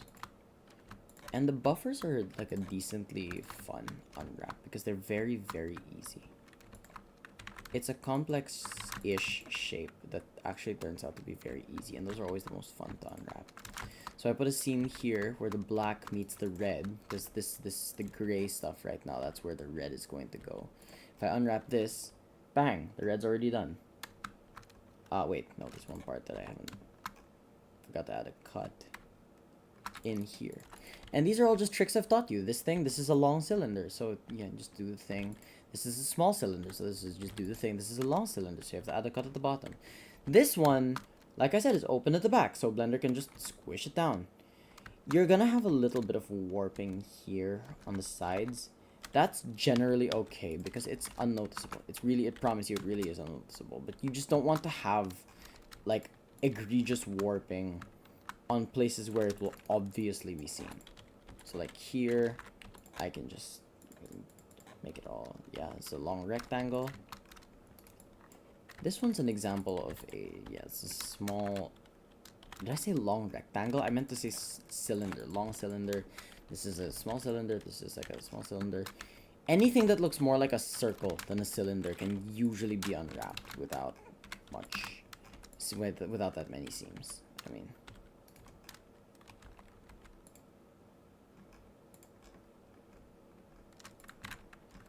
suddenly I'm breathing in the smoke, surrounded by the bodies. You made me who I am, but I'll never understand why it had to happen this way. I don't need forgiveness. I just wanna talk and for you to listen. If only I had raised my suspicion of my cause.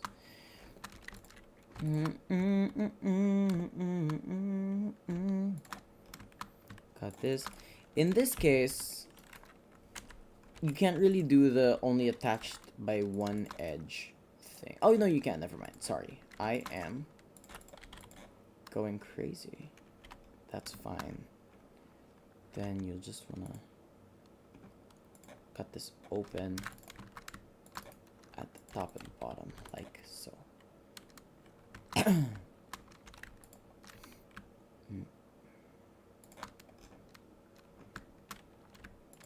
Should be good.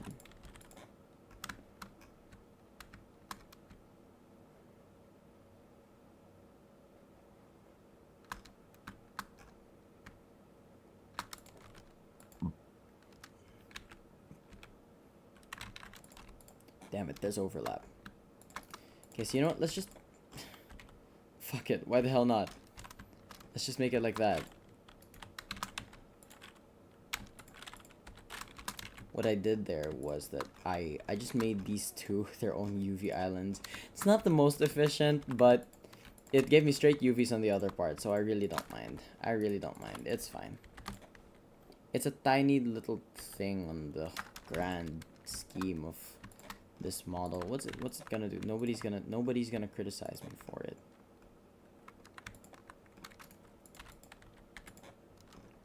Unwrap, cut this open at the bottom and the top just for symmetry, because I like symmetry, even though the seams are gonna be a little more obvious, but it doesn't really matter. And bang, that's all of that unwrapped. All of that has been unwrapped. Now we're just gonna duplicate this and move it to the back, because there's something there. Move these both into unwrap. This coal has already been unwrapped. Oh, wait. Whoops, forgot to add a seam. Here on the left and right side to mark seam. Yeah, this is fine. Move this into unwrapped. What do I want to do next? What's easy? The lamp irons are pretty easy. Honestly, I don't have that many more difficult parts to go.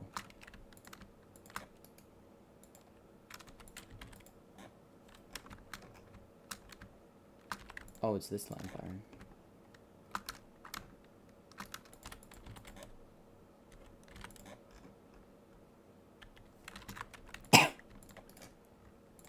Mark seam, do this, do this. Do this. This. Mark seam, unwrap. Nice.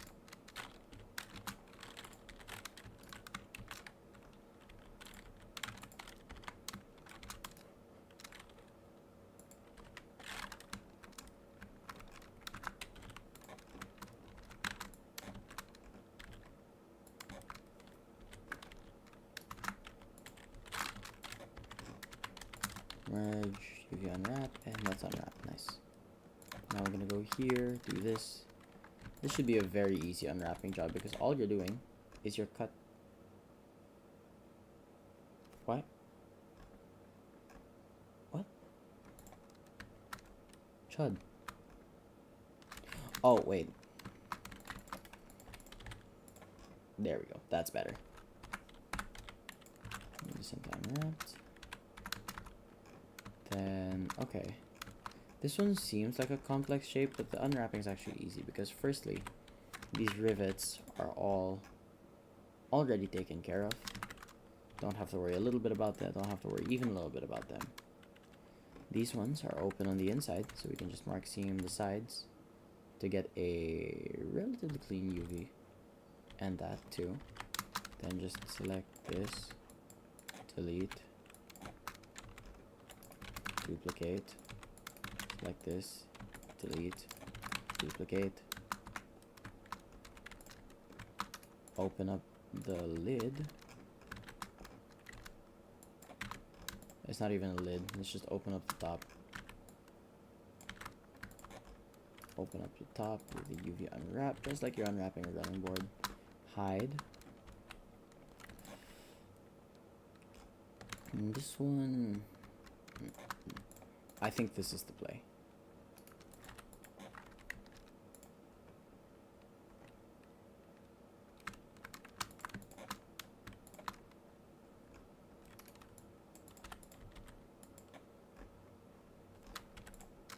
Oh yeah, cut the back open. Whoopsie daisy, forgot about that part. But then, yeah, there we go. It's almost perfectly straight. Look at that. Nice, simple UVs.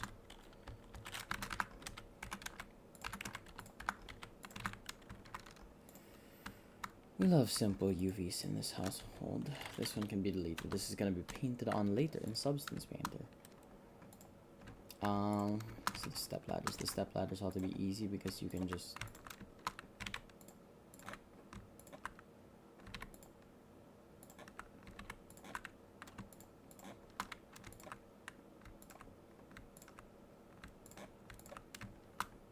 basically cut off all of this and just unwrap that as, oh wait, sorry, you have to cut this as well. Cut this like that, and bang, that whole section is done.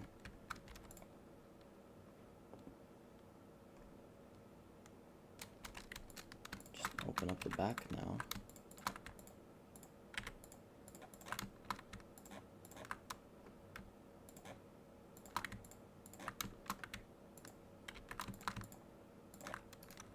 Cut off the back face like so. Then you can add incisions here.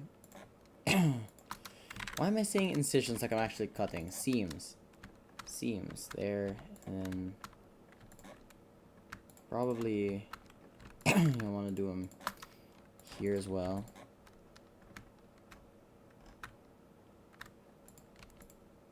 What? Oh, there. Cut that as well. Should produce, yeah.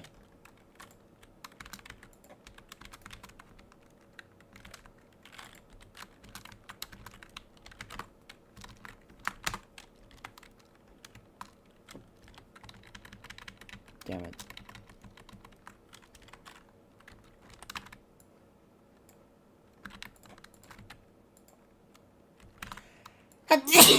Ugh.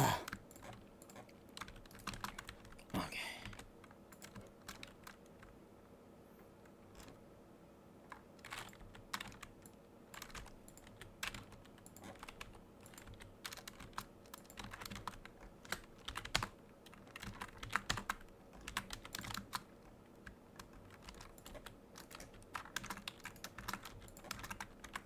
Merge by distance, unwrap.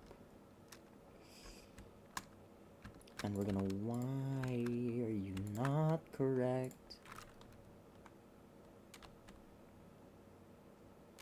It doesn't have any of the UVs because I think I copied the wrong one.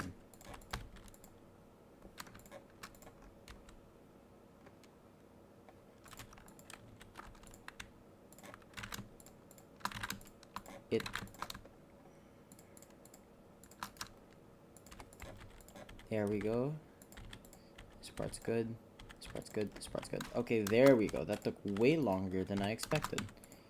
It's because I'm an idiot. To be fair, I am an idiot. I am a moron of the highest caliber, actually. But, okay. Let's put that in unwrapped and move on to the next one. This should be easy. Again, this is another matter of cut off the front, back, then slice it in half. And boom. Actually, maybe we don't want one on the top. How's it look if we only have one?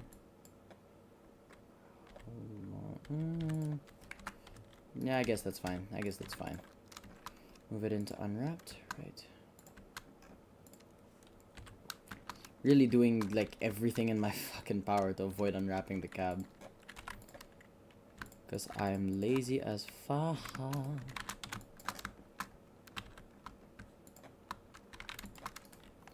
Cut, cut, cut. Should be good. Nice, perfect cuts. We love to see it. Cut, cut. That. We love to see it. Now, should be a very easy one actually. You just go like this. Actually, you know, if we want to be even fancier, we can do this. So now, it's all in one UV island. Nice. This one is basically just a mini handrail. So you will unwrap this the same way you unwrap a handrail. And boom. And then last but not least, these little bits here. Same way we unwrapped the other thing earlier.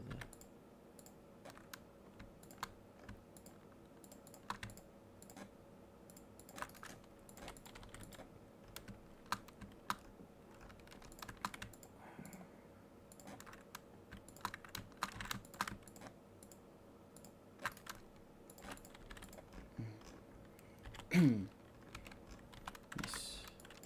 Delete this.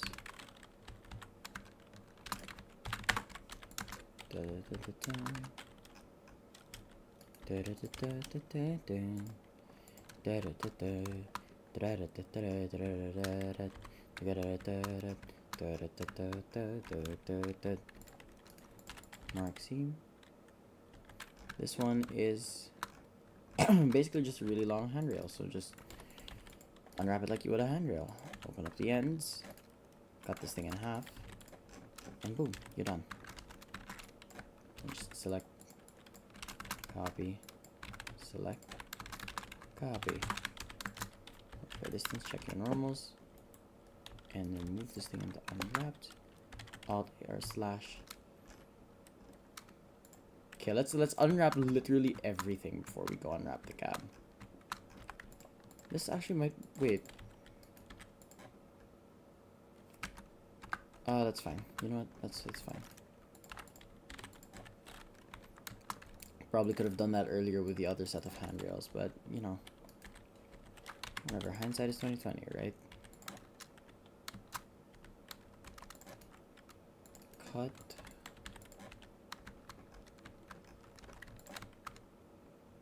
cut.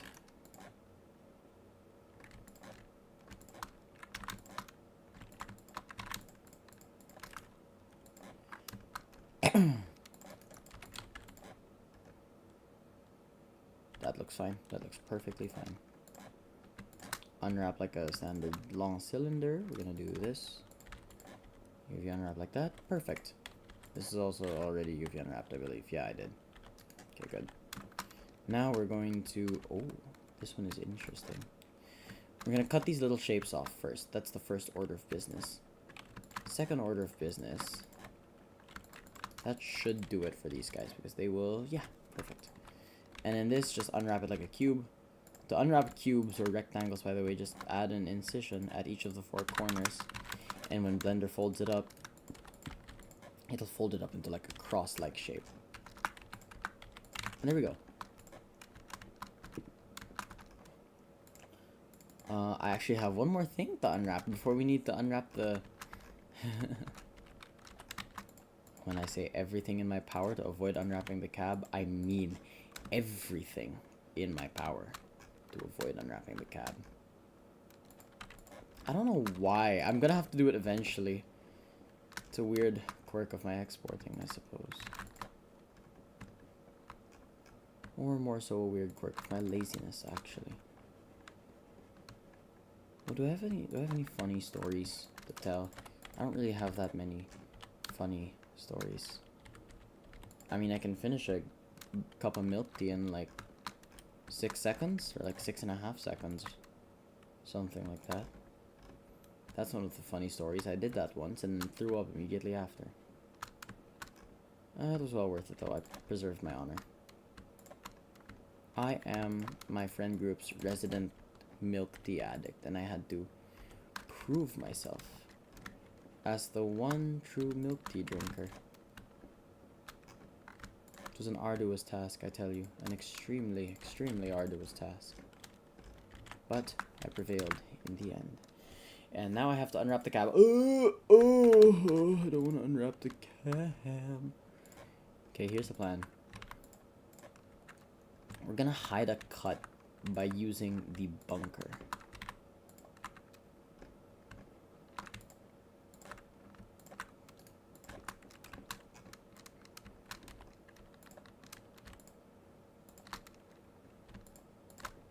Okay, we're experimenting here. Can we unwrap it just like this? Yes, we totally can. Okay, that makes things a little easier. Because for the back part here, we can just...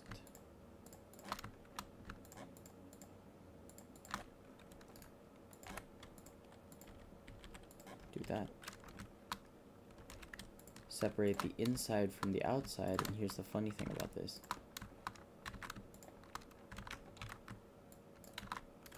If you do that...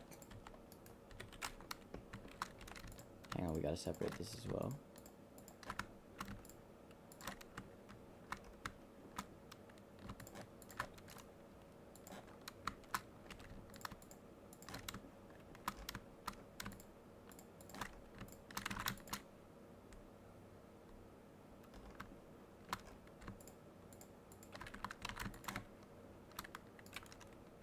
Mark seam. Unwrap. Those are fine. Don't have to worry about the warping because those are basically not going to be seen anyway.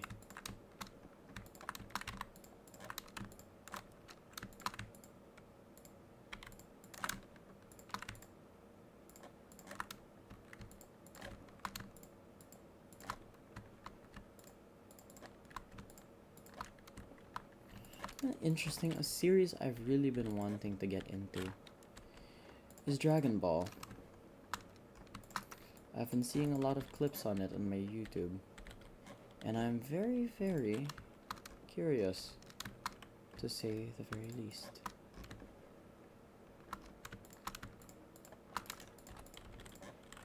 A lot of people like Dragon Ball. It's widely regarded as one of the classics. So I would like to see what exactly makes it so classic, so revered, you could say. And I understand that it's a good story. That has always been... I've always been in agreement that it's got a good story. Why is... How's it still linked? Hello? What?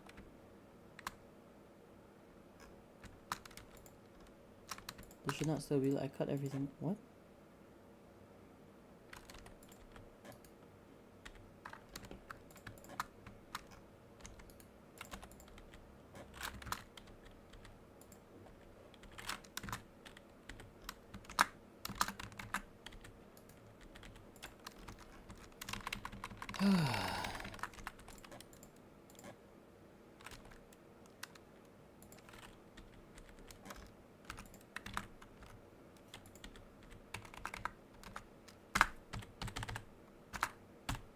Why did my L key stop working?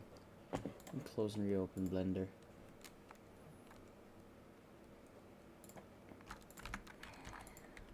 There we go, that's better. Is it this?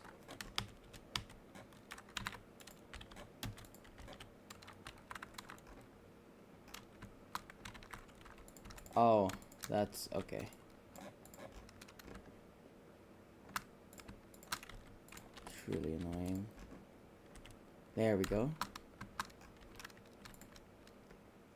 Now we're gonna cut this back part off.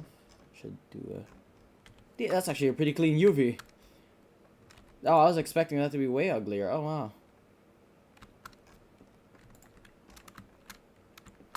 What a pleasant surprise. Pleasant? Yes, I am pleasant, said Percy.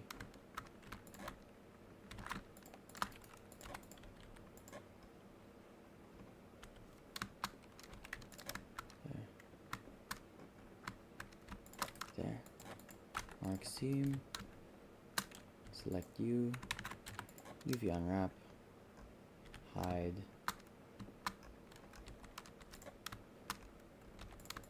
Since these are open at the top, I can basically just cut these and unwrap. And voila. Here's the thing, like, as you exporting seems like an sorry, not exporting. Unwrapping at first to me seemed like an archaic form of magic that I would never be able to get the hang of if I practiced and trained for 1,000 years. Training for 1,000 years in the magical arts could not prepare me for the horrors of unwrapping. But the thing is, like, unwrapping, you generally just get the hang of it really quickly. Like, it just comes naturally at some point. The more you export and the more you train your senses and kind of the more cases, the more different kinds of unwrapping that you have to perform, the more you will come to understand how to unwrap in general. If that makes any sense at all.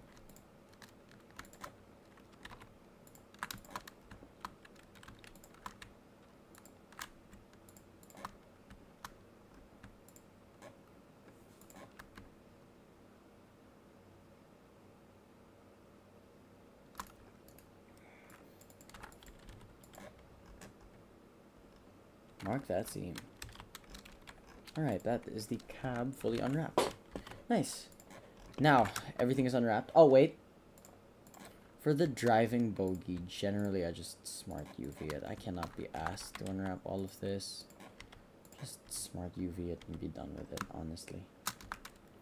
Then you do your usual tricks. What I do is I unwrap the rods and then one wheel, because I can duplicate that wheel and it's gonna take up, you know, the same space in the, like, if I do this, they're overlapping, so there's no extra space being taken up, and I can afford to make the texture size a little bit smaller.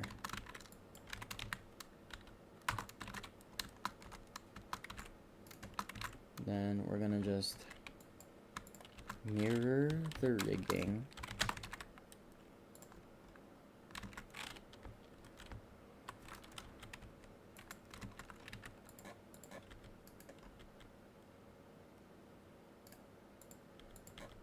Oh, that's why this is locked on the x-axis. Wondering, like, what the fuck is going on?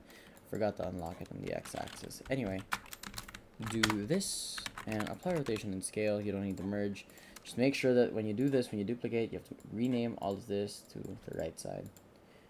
Or technically you can name your empties whatever you want, because all that really matters is it has the prefix b.r. and that will trains will automatically read that as part of your bogey rigging. I remember I had an empty once. I called it fucking, I forgot, it was something like femboy thighs, I think. Something stupid like that. Okay, put that there. And we are going to parent this rod to view. And we're gonna do this. Then we're gonna do this. And bang, that should be good for the unwrap.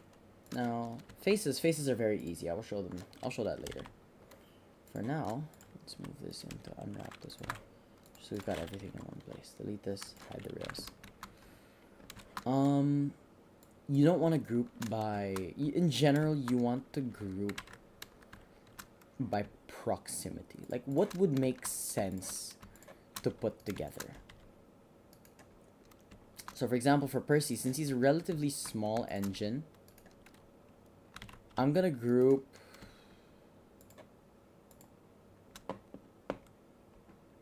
let's start easy. So the chassis,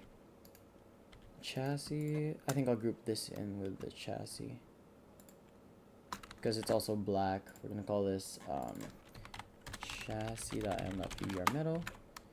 Then we're gonna have a really, oh yeah, here's another thing. For parts with lining, you generally want to have them be pretty high resolution. So for the most part, I like to group things with lining together, but in this case, can't really do that. So since the lining here is straight and I've got good UVs, I think I'll group the cylinders and the step ladders with the running board. Of course, it's important to see just how like big your UV islands are, because see here, we've got a bunch of dead space here that I can fill, so I can afford to join maybe the sandboxes and the toolboxes here as well. We've still got some dead space, so I'm gonna join that. Fucking, why not, you know?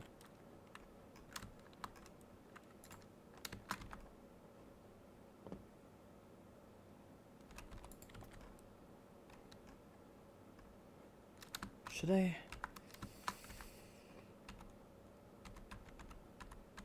No, this is too, like, fucking, I can't be bothered to UV unwrap this. Just hit Smart UV Project. Select you, do that, duplicate. Oh yeah, another thing, if you are feeling lost at any point in this video, I would advise you first to get the hang of Blender's controls, because in general, the key to modeling quickly and the key to modeling better is just memorizing the controls that you use most often on a day-to-day basis. So for example, that the way I'm selecting all of these objects is I'm pressing L to select them. And here's another thing. You want to learn as many of the quirks of your hotkeys as you can, because in general, your hotkeys are made to be as convenient as possible for you. So for example, let's say I go here. If I'm in vertex select mode and I press L on this, it selects the whole mesh. But if I'm in face select mode, it selects individual UV islands, which is very, very useful when unwrapping. It's one of the tricks I used a lot earlier that you may or may not have picked up on. So now I guess we just join all of these last three together. Huh?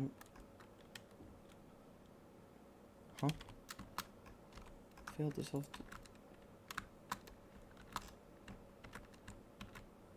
Failed to solve the what?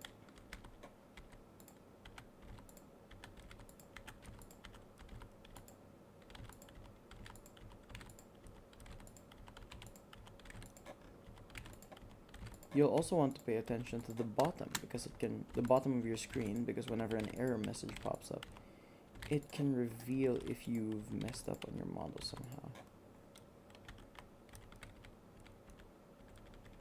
90% sure these are all unwrapped. Just you unwrap.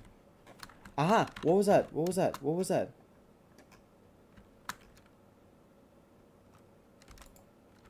This?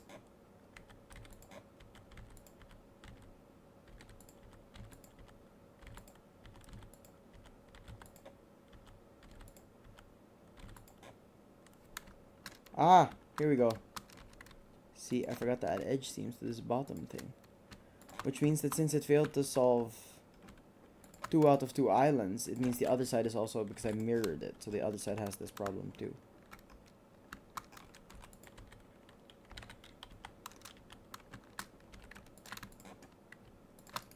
There we go. Now if we unwrap, it should be good. Perfect. Now we're gonna pack this to make it a little nicer, and yeah, this is fine. So we're gonna call this rb.m.pbrmetal, rb, and we're gonna call this body.m.pbrmetal, and then we're gonna unhide this, move this up by 3. Actually, no, wait. Coal.m.pbrmetal. Okay. Here's the thing. A lot of people, what they do is that they use an thing called, when they're baking. Baking is the thing I'll explain later, but it basically gives your model like really nice like shadows and depth and stuff. But a lot of people do this thing where they bake by only saying mesh name. I don't like it personally because there are certain times when I want to bake something without shadows, but I want to have it look like it's just like personal exporting quirk of mine. You don't have to do this at all. I just like doing this because it makes for a cleaner end result for me.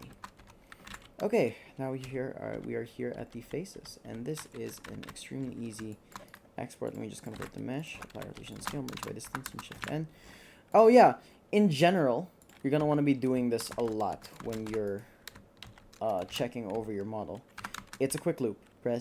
So you go into your edit mode, tab, merge by distance, shift N to recalculate normals, and then just check over your face, check everything, make sure it's all blue, because blue means your normals are facing outwards. If it's red, you're gonna have normal issues. So I think everything looks fine.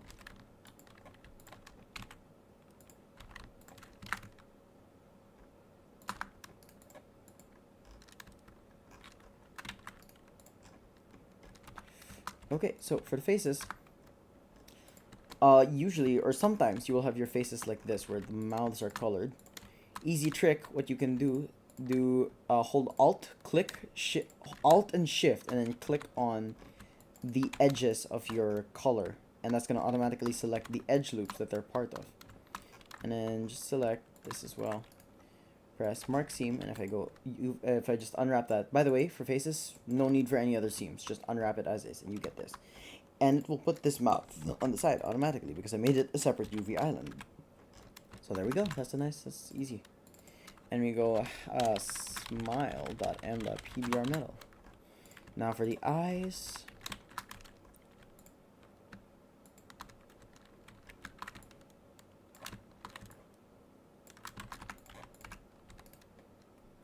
Mark seam. Unwrap. That's what usually for the eyes you want to mark a seam along the back half, just along one axis on the back half, and that will generally give you the eye unwrap that you need. Okay, so now we're gonna have to render out the eyebrows, and for this one I just use the Kiwi Conductor method. So if you have the Kiwi Conductor tutorial up, you should probably bring that up. But first, I think I want to add more Percy faces. And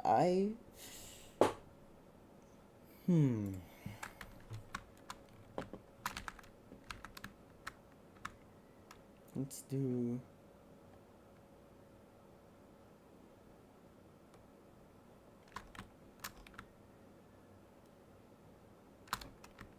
Damn it. Alright, let's just export the full freaking face back. Let's just do it. Why not? Let's not be lazy. Let's not be lazy.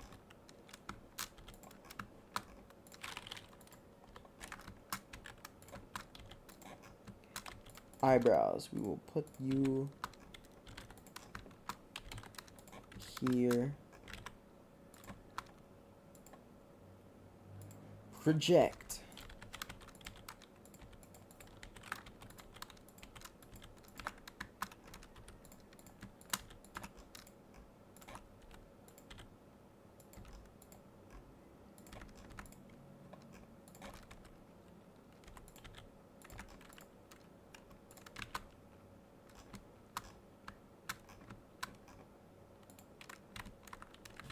Wait, let me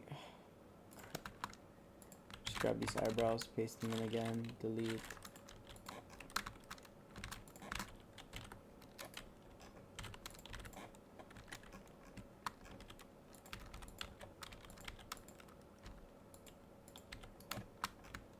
I'm gonna do this, move it upwards like that.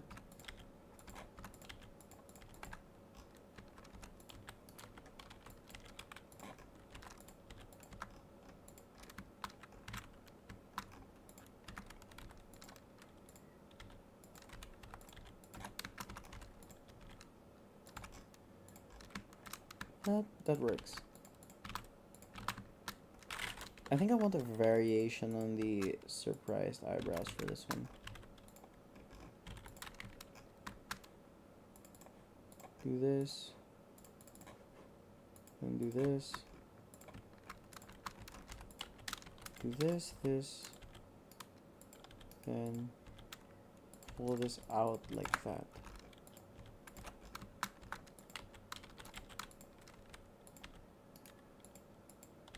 We're gonna do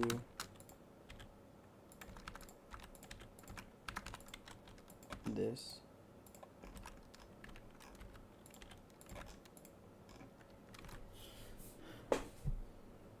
Custom Hershey eyebrows.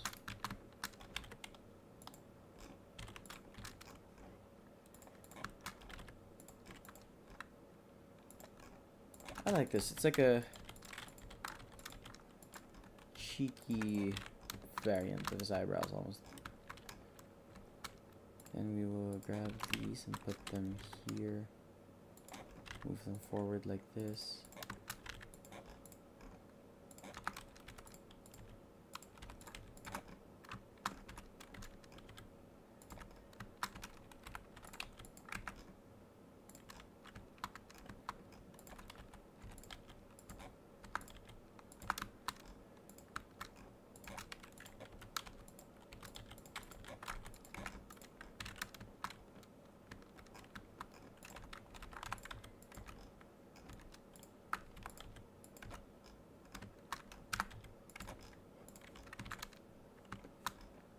There we go.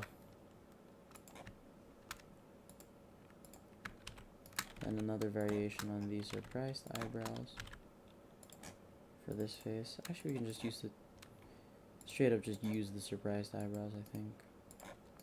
Nah, it doesn't give off the right. There we go. Season 3 inspired. Season 3-esque.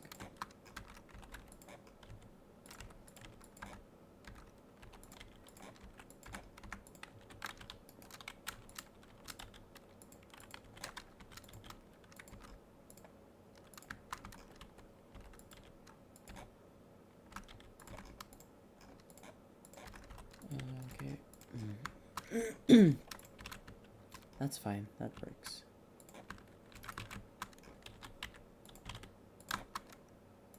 This also works.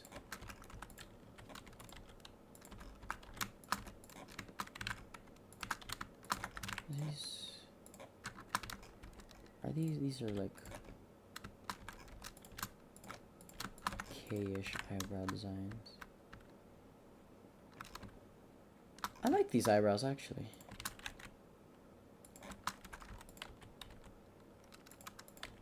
Oh, this would be interesting. I want to have like a hybrid between the season 2 eyebrows and the season 3 eyebrows.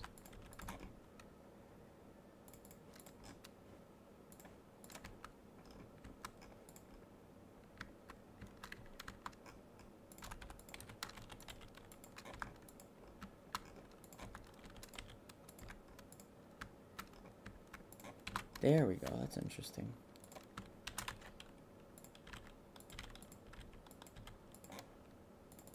So I'll put him to sleep like that.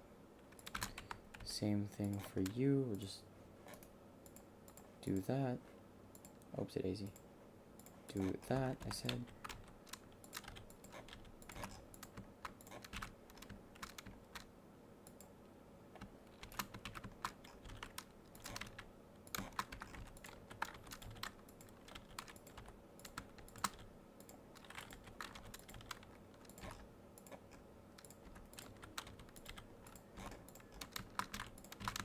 There we go. Then for this one, just use this again.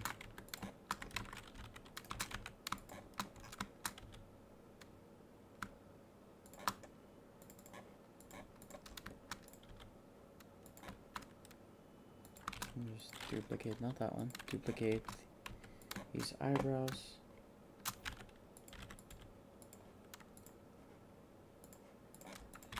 Nice.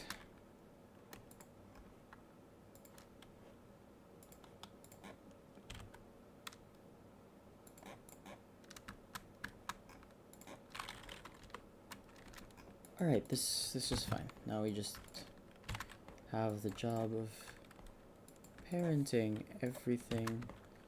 Parenting each of the eyebrows to the face.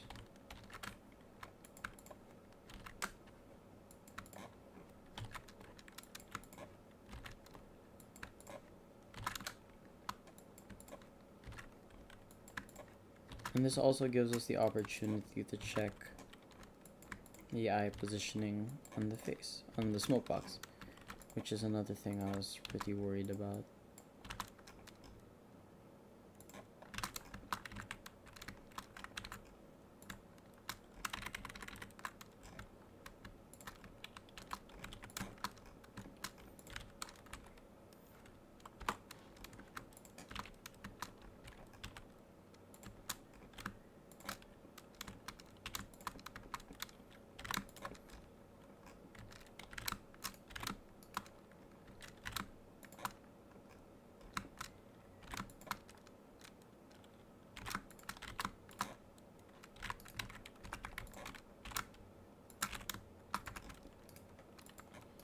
Origin to 3D cursor.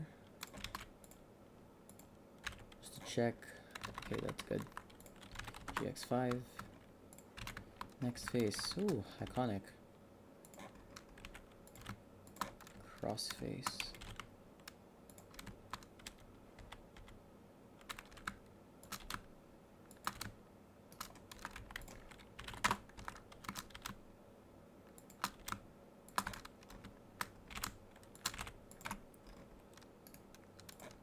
Origin to 3D cursor.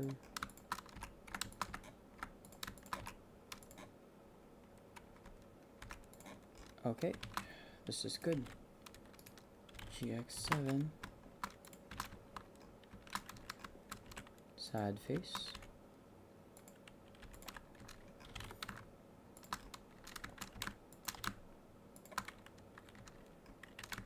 Generally the Percy face with the wonkiest eyebrows. Sorry, I mean like eye placements, because like if I go here and look at that, that's so goofy, gang. GX9. Now, ooh, this one's a goodie.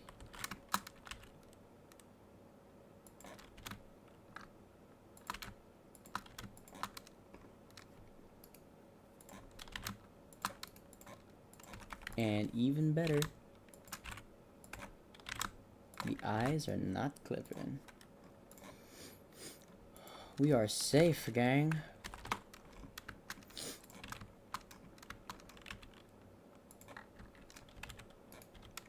Tired face.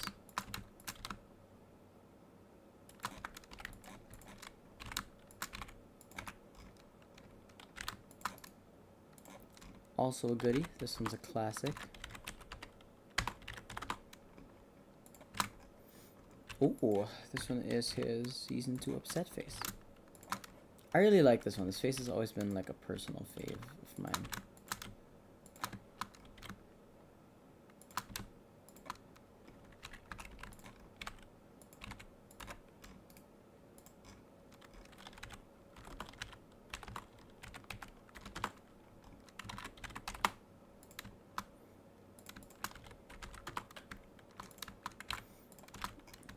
Oh, shocked face. Okay.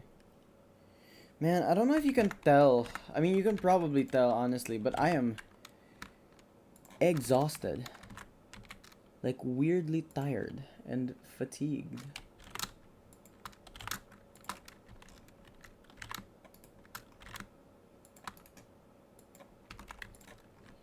Probably because I've been streaming for a while. How long has the stream been going on? Let's see. Oh, 3-hour stream. GX3, GZ2, GX4? Yeah.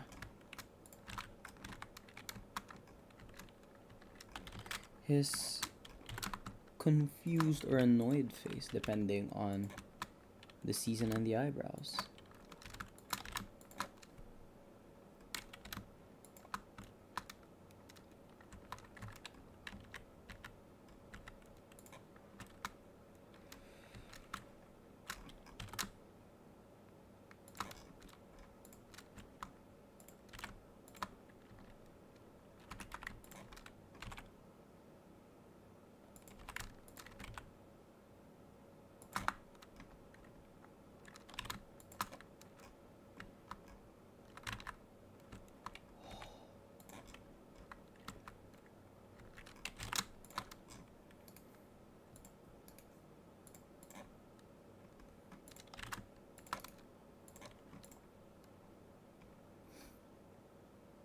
This is fine. This is fine.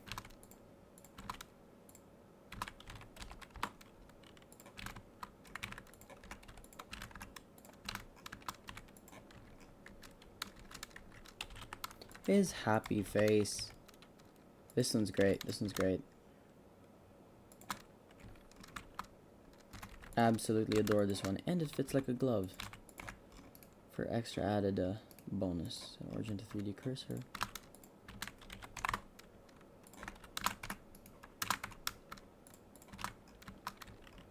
His...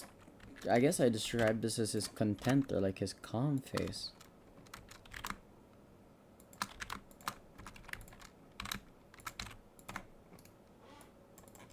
3D cursor.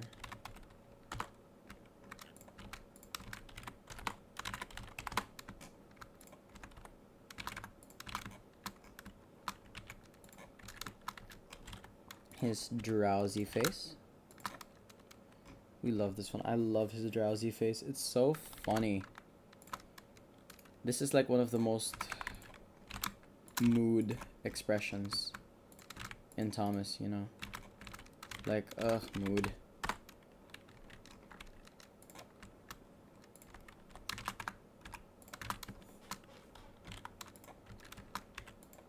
I don't know why the origin point for this face is so fucked up. Sunny, what did you do to this face?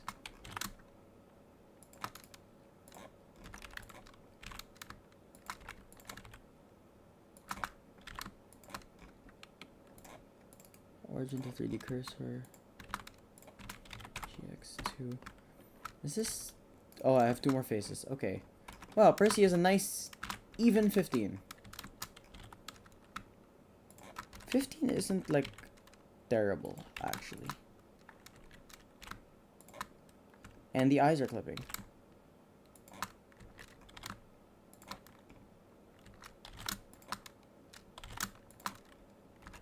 You know what? Fuck it. We're just gonna extend the face. What is he gonna do?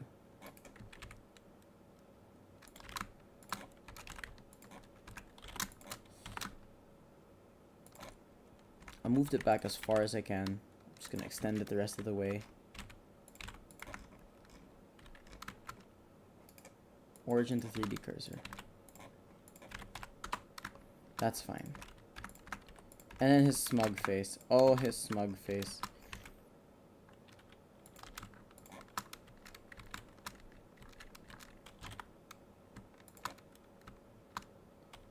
It's clipping. It is also clipping.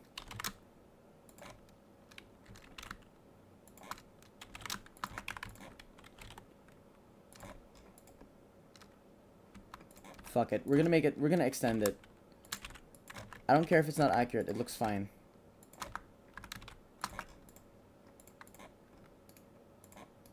Origin to 3D cursor. Nice.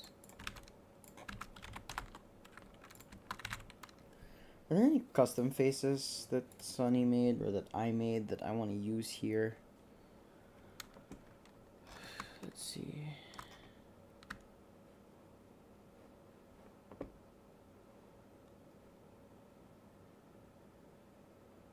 Nope, none at all. Right, nice. Right click, convert to mesh, apply rotation, scale, merge by distance.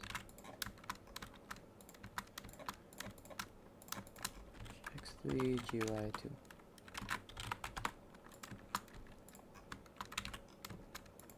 Okay, this one's already been unwrapped, that's fine.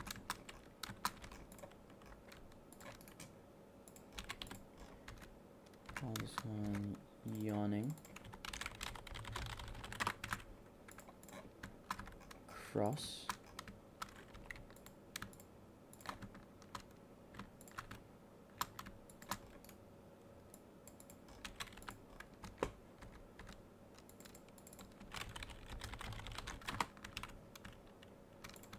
Sad. Is the mouth in this one painted? I feel like it should be. I'm gonna just mark seam there. Since I'm not going for a TVS accurate look with these faces, I can take as many liberties as I want.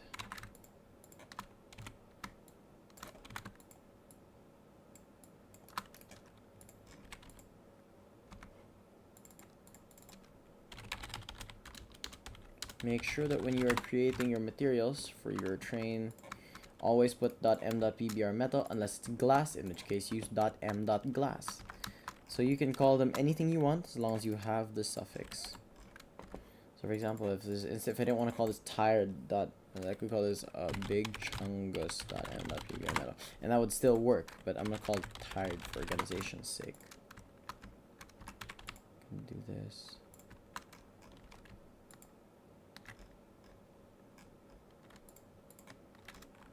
This also feels like it would look better with a painted mouth. I'm gonna paint it. Upset.m.pbr metal. Mark, not sharp, mark seam. Surprise.m.pbr metal.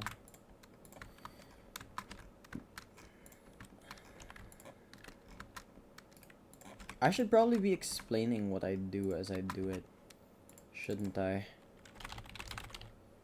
Well, anyway, what this is still the unwrapping phase. Like I said, unwrapping is the phase of modeling or exporting that takes the longest by far, and I'm not happy about it. But in order for trains to kind of know where to put the texture on the model, each mesh or each object must have a material, and that's what I'm doing here. That's what I'm doing by pressing this create button. I'm giving each thing its own material, and now you might notice that these faces are just pure white right now. You may be wondering, why is that? Because later on, we are going to texture them in your texturing software of choice. And when that happens, when we have textured them, we're gonna put an image onto the UV map that we're creating. Same thing for the locomotive. So for example, here, right now, I'm unwrapping this face, and that creates a UV map for this face, which I can take into Substance Painter and then texture on top of, and that basically gives my models their color. Laughing.m.pbr metal.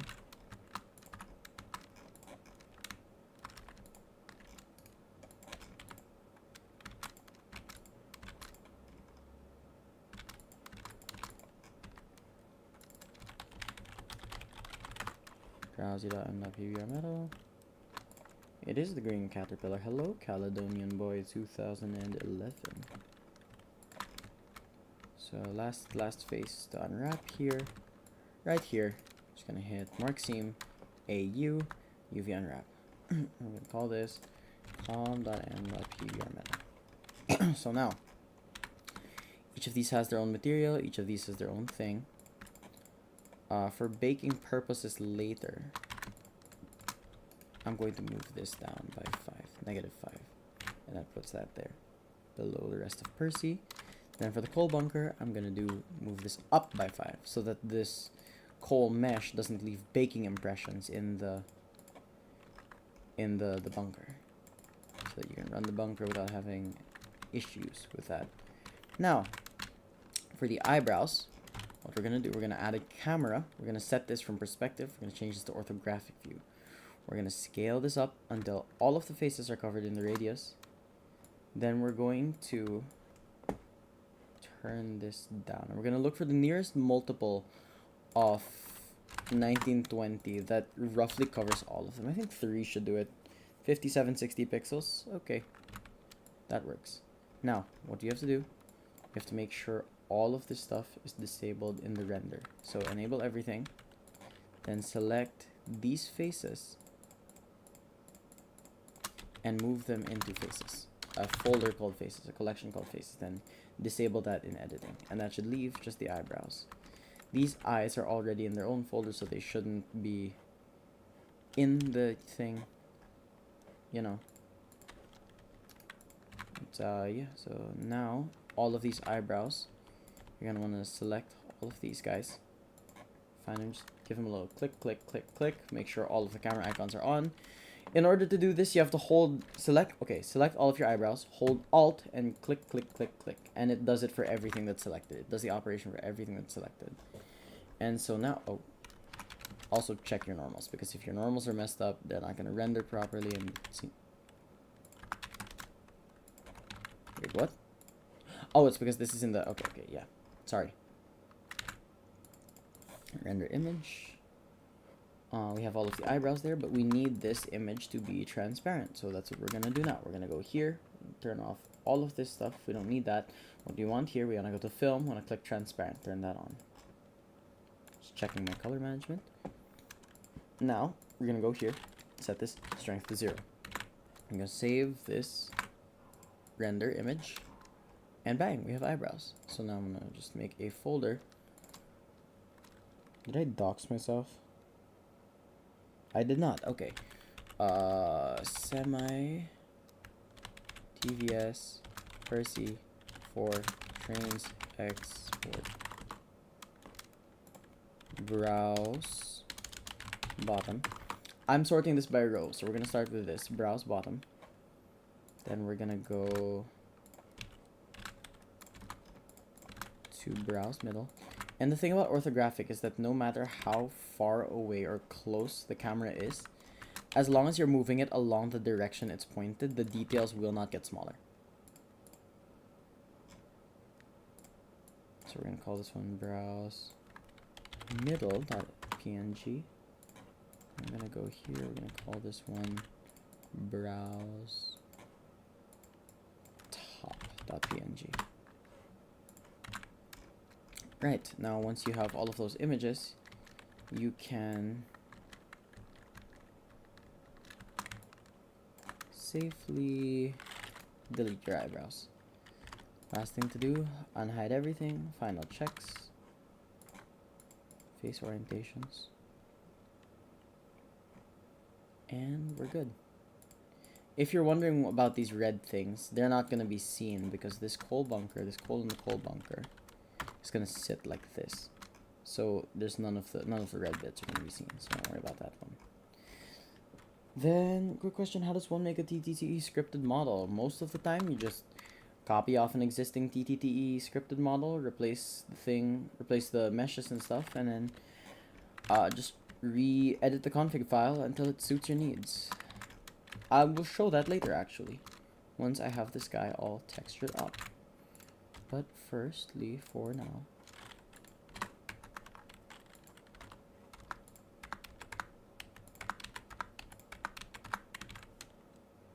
let's actually let me go to my folder.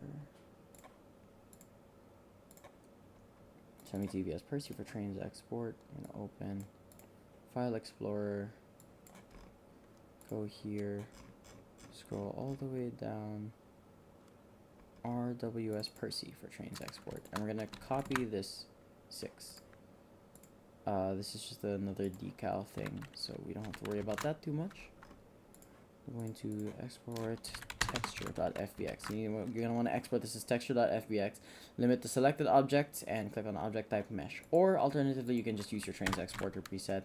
That's what I do because it's quicker. And now we can open Substance Painter. Alright. Hang on. Give me 1 second. Let me just check my messages.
Hang on, I'm just...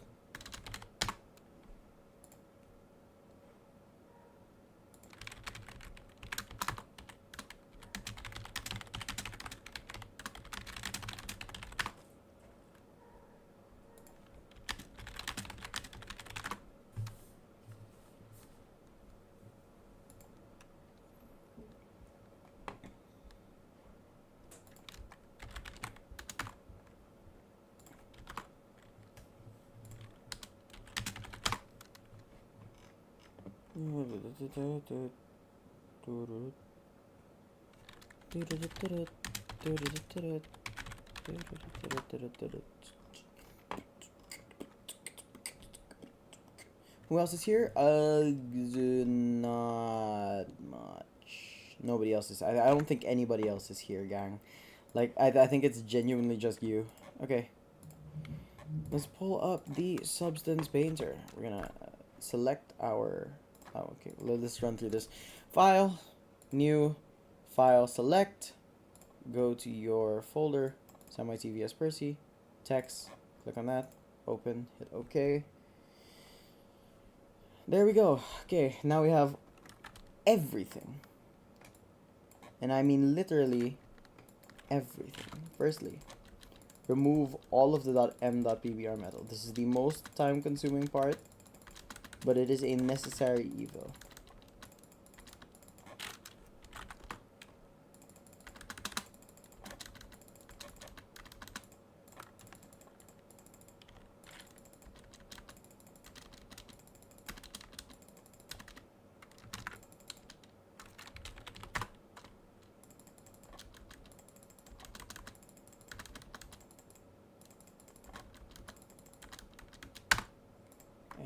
There we go. Now we're going to hit bake mesh maps, bake everything, but we're going to click on this ambient occlusion section, and on the wheels, we're going to go self occlusion. We're going to click that, set that to only say mesh name. That's the only thing we're going to need to do it to, because otherwise, the long story short, things are going to mess up. So now it's just baking. It's creating, it's basically reading like the mesh and like making shadows and stuff. It's a whole process that I can't be bothered to explain because I don't know how it works.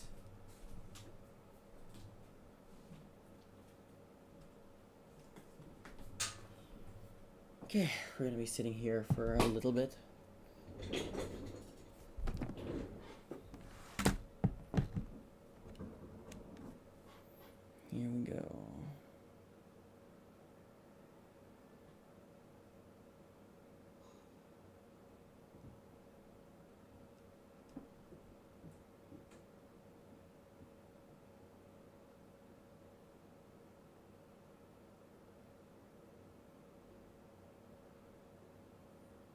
Oh, it's done. Wait, I spaced out for a second. Alright. So now this is the fun part. We just do... Yeah, we just get the texturing. Use this material.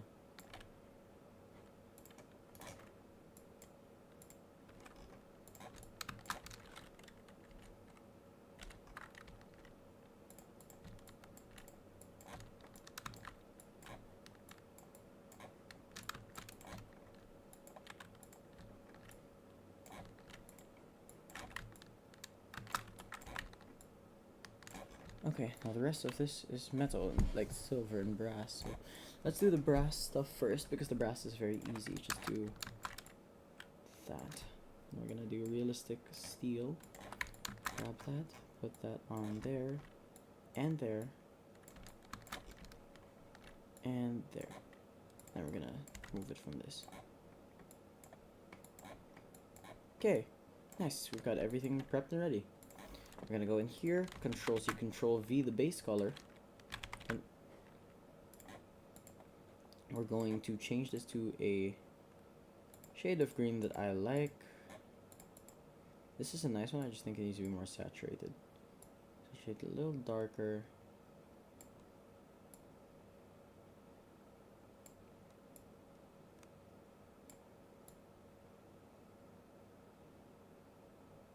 There we go. Right, we're gonna select this and paint this onto the UV islands like that. We're gonna do that. Then just a little bit of that. Then some of this. Actually, we can do this. Then do this.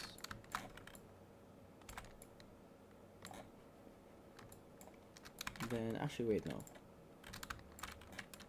Let's do that. Paints all of that. Let's do that, which paints that. And then we do this. And the interior becomes black again. Nice. Now we're gonna get red.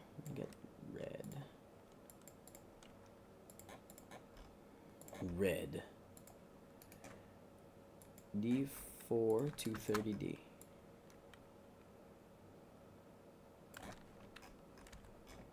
It's the red hex code that I like to use.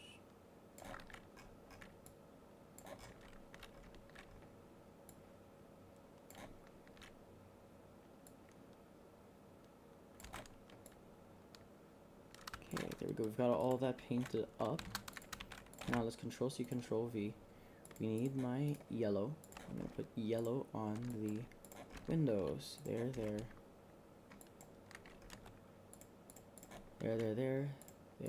and there. I need to sneeze. Oh, my sneeze did not come out. Oh my god, I hate it. Copy these. Remove mask. Remove mask. Add a mask. Add a mask again. We're gonna call this folder number. And this is where those decals from earlier come. We're gonna take 6 in, 6 out. I'm gonna click on texture, import resources to project untitled. Then we're gonna paint. Grab this. There we go. Now we're gonna paint it right there. And then for 6 out, we're gonna do the same same thing.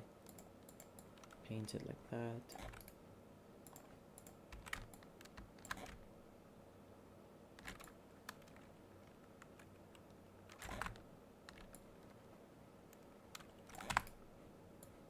I think that's like roughly centered.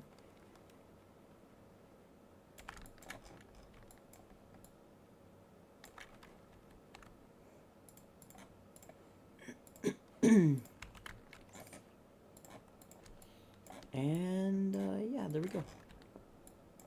Nice. That's looking pretty solid, if I do say so myself. Right.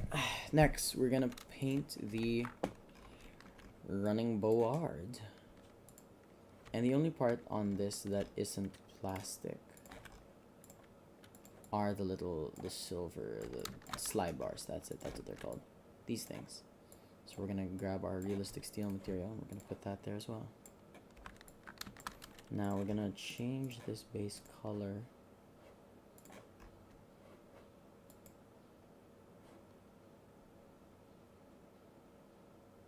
Oh, I'm using the wrong material. Oh no, wait. Maybe I was wondering why the plastic looked dirtier than I was expecting. Okay. That makes sense. That makes like a lot of sense. Base color, is there any changes?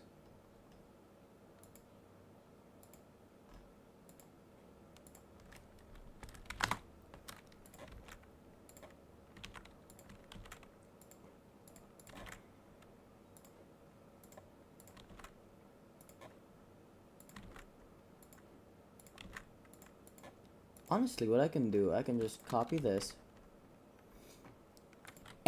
delete this, paste this in here. And just put the base layer back on top. There we go. Okay. Crisis averted. My model is back.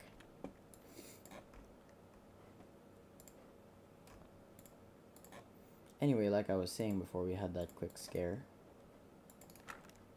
Add a black mask here. Do this. Do this. Alright, let's get to painting. Firstly, let's start with red. Actually, let's put red here and then keep this as black, because red is the basis for most of the running board. Only bits that are black are the buffer heads, these springs, and the lamp irons. Then let's get green, because green is the next probably most prevalent color on this. Because we've got it on the sandboxes, on this thing, on the toolboxes, on the step ladders, and here on the cylinders. But for the cylinders, we have to unpaint these so that we have lining. Okay, now let's get this. Let's make it kind of off-white or like slightly white. I'm speaking like Dr. House. Like, what does Dr. House say? You have leukemia. You have leukemia. I don't know what my throat is doing right now. My throat is messed up. Ow! We're gonna paint that white. Then we're gonna. Hey, why is the chassis what? Chud? Oh wait, I forgot to back it. I might be the chud.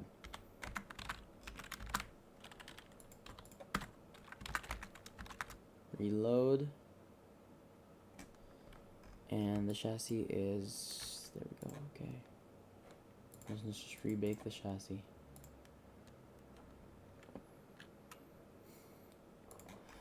Okay, drag the plastic onto there, and the good thing about this is that the only painting that we really need to do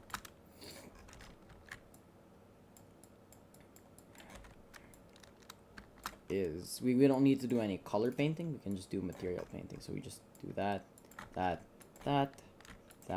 deselect this, and for this, just do this, then this.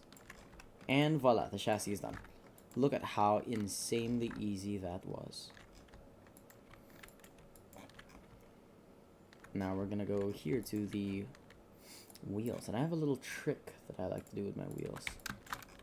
So let me demonstrate. Gotta texture the whole thing first, of course. Paint all of these. Should paint on the other side too. That's what happens because we did the thing that, you remember when I told you that we kind of like unwrap it as its own separate thing.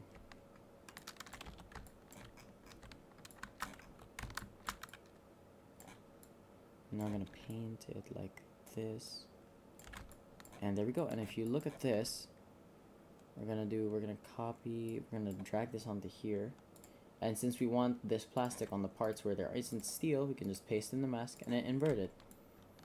Bada bing, bada boom. We got a good looking wheel set. But there's one more trick we can use to make this look even better. I have this weathering called rod edges, and it basically adds a bunch of like white dust to the edges of the thing. Now, if I copy the mask of the rods of the steel and I paste it in there, all of a sudden we have a little bit more depth to our rods, and it looks really nice. Alright, now this is the tedious part. We're going to be painting faces. Luckily, there's a trick we can use to make it easier. If we press Ctrl-Shift-D, you can copy a single texture set. You can instance it across multiple things. So if we just select all of the faces, it will duplicate it and put the material on all of the faces. There we go. Now we'll call this one instance.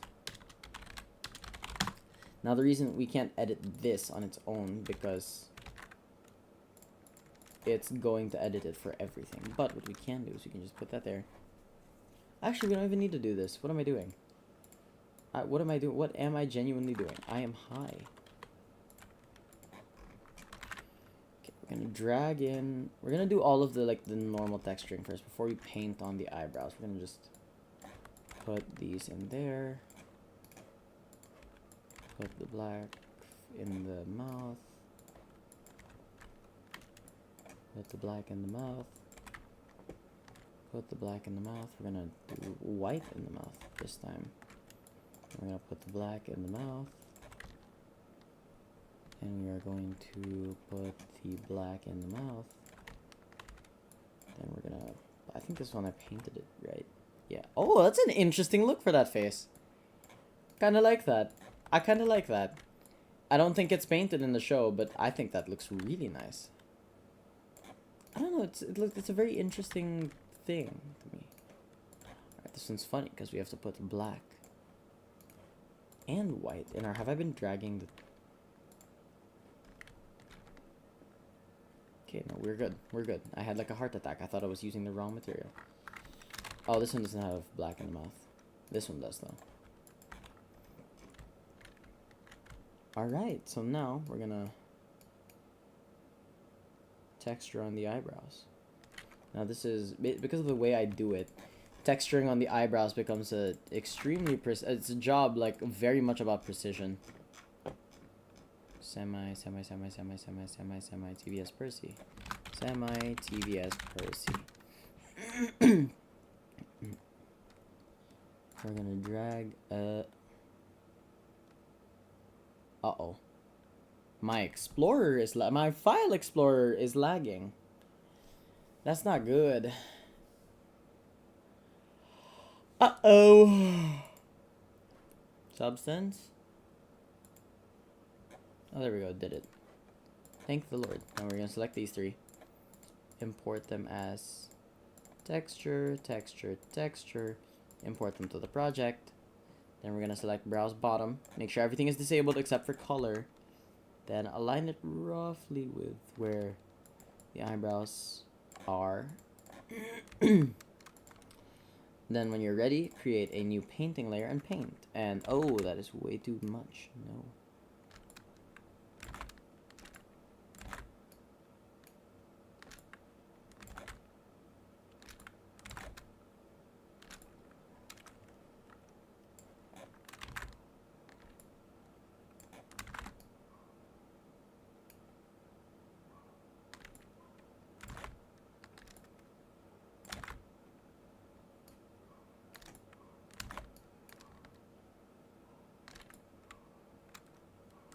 This should be good. Please. Yes. Oh, it's looking good so far. Oh, sad faces where I could mess up, please. Oh, that's actually perfect. Oh, that's legitimately perfect. Okay. Next one. Browse for the middle.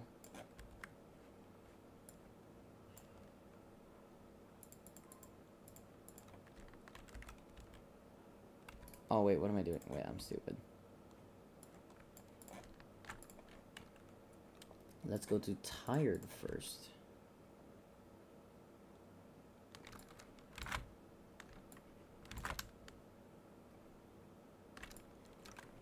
There we go. Tired. Upset.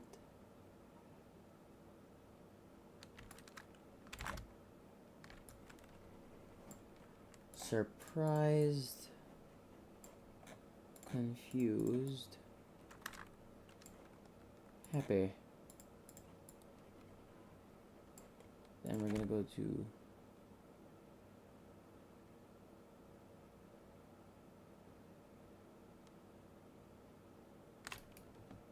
browse top. Paint these smug eyebrows. Paint these sleeping eyebrows. Is slightly off center, but that's okay. Paint the laughing eye. Let me make this smaller actually so it's easier to paint. Drowsy. And then calm.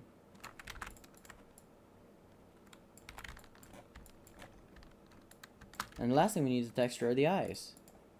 Let's just drag the TTT eye material. Control C, Control V the plastic base. There we go, base color. And now we're gonna just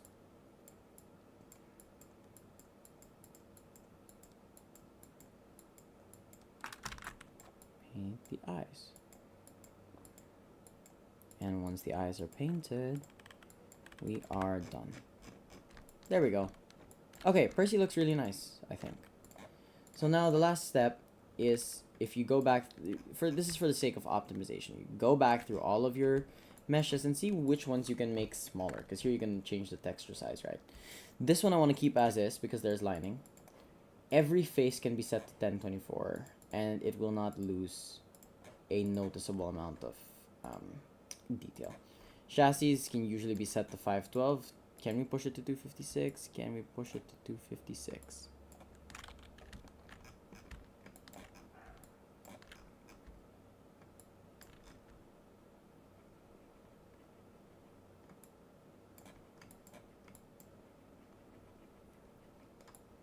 Yes, we can. I don't know why we can push it to 256. I usually can't do that. 256 is generally looks too low res, so I save Cole at 512. Confused should be 1024. Cross should be 1024. Drowsy 1024. Eye 1024. Happy 1024. Laughing 1024. The running board is generally pretty difficult to gauge. I think we might be able to set this to 1024.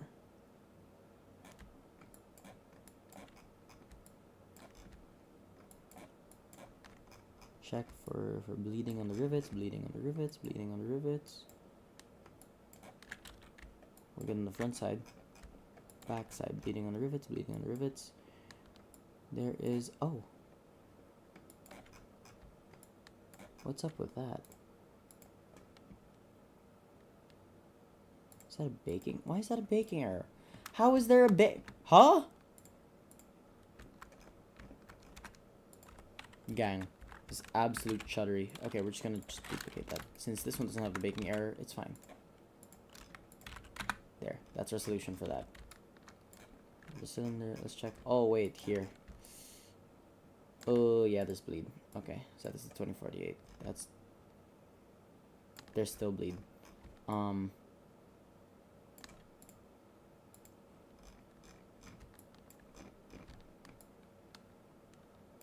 Who cares? It's such a tiny no one's gonna see it. No one's gonna see it. Genuinely, no one is gonna see it.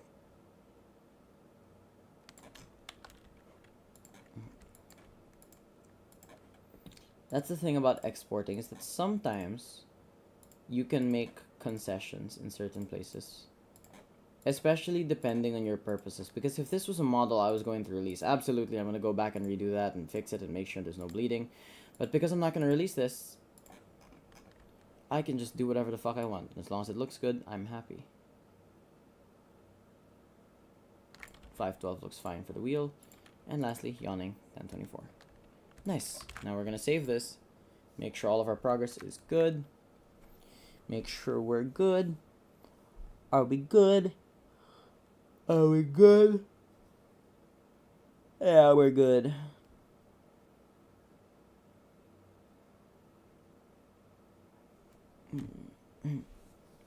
Now we are going to Control Shift E to export the textures. Deselect all of the faces because the faces will get their own folder.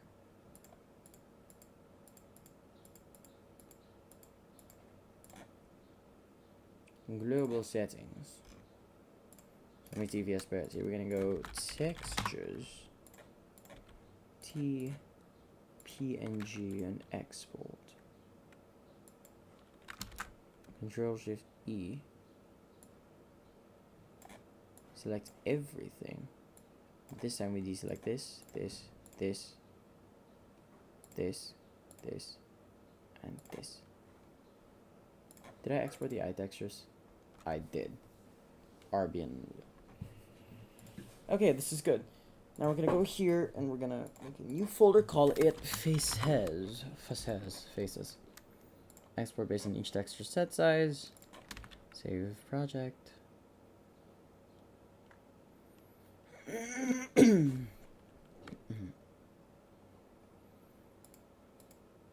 Actually, hang on.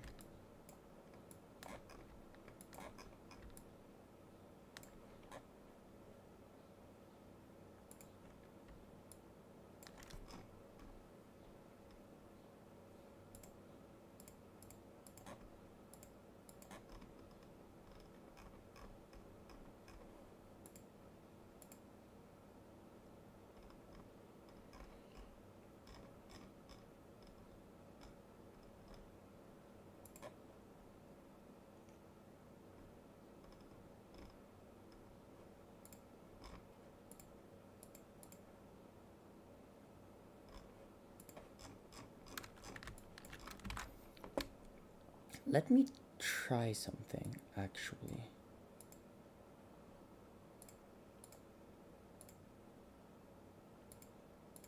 I wanted to experiment with this.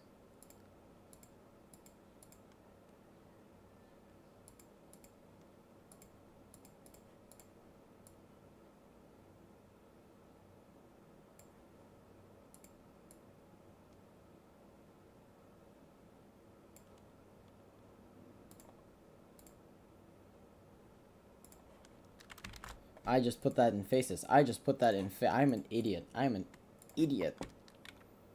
Okay, let's try this again. Now we're gonna go here. Let me just go into the faces and like clean up the shit I accidentally put in here. Chassis and Cole gotta go. I gotta go. RB gotta go.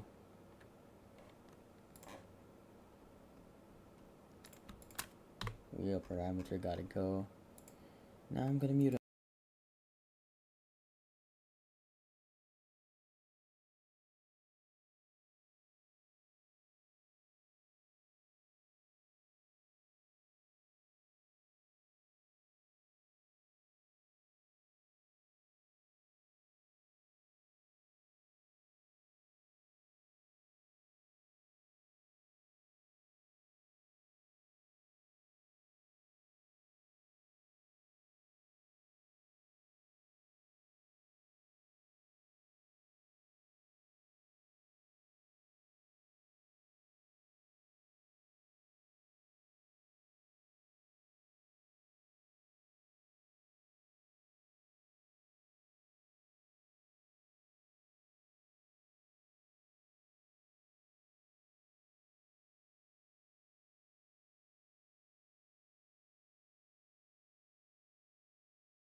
I've been muted this entire time.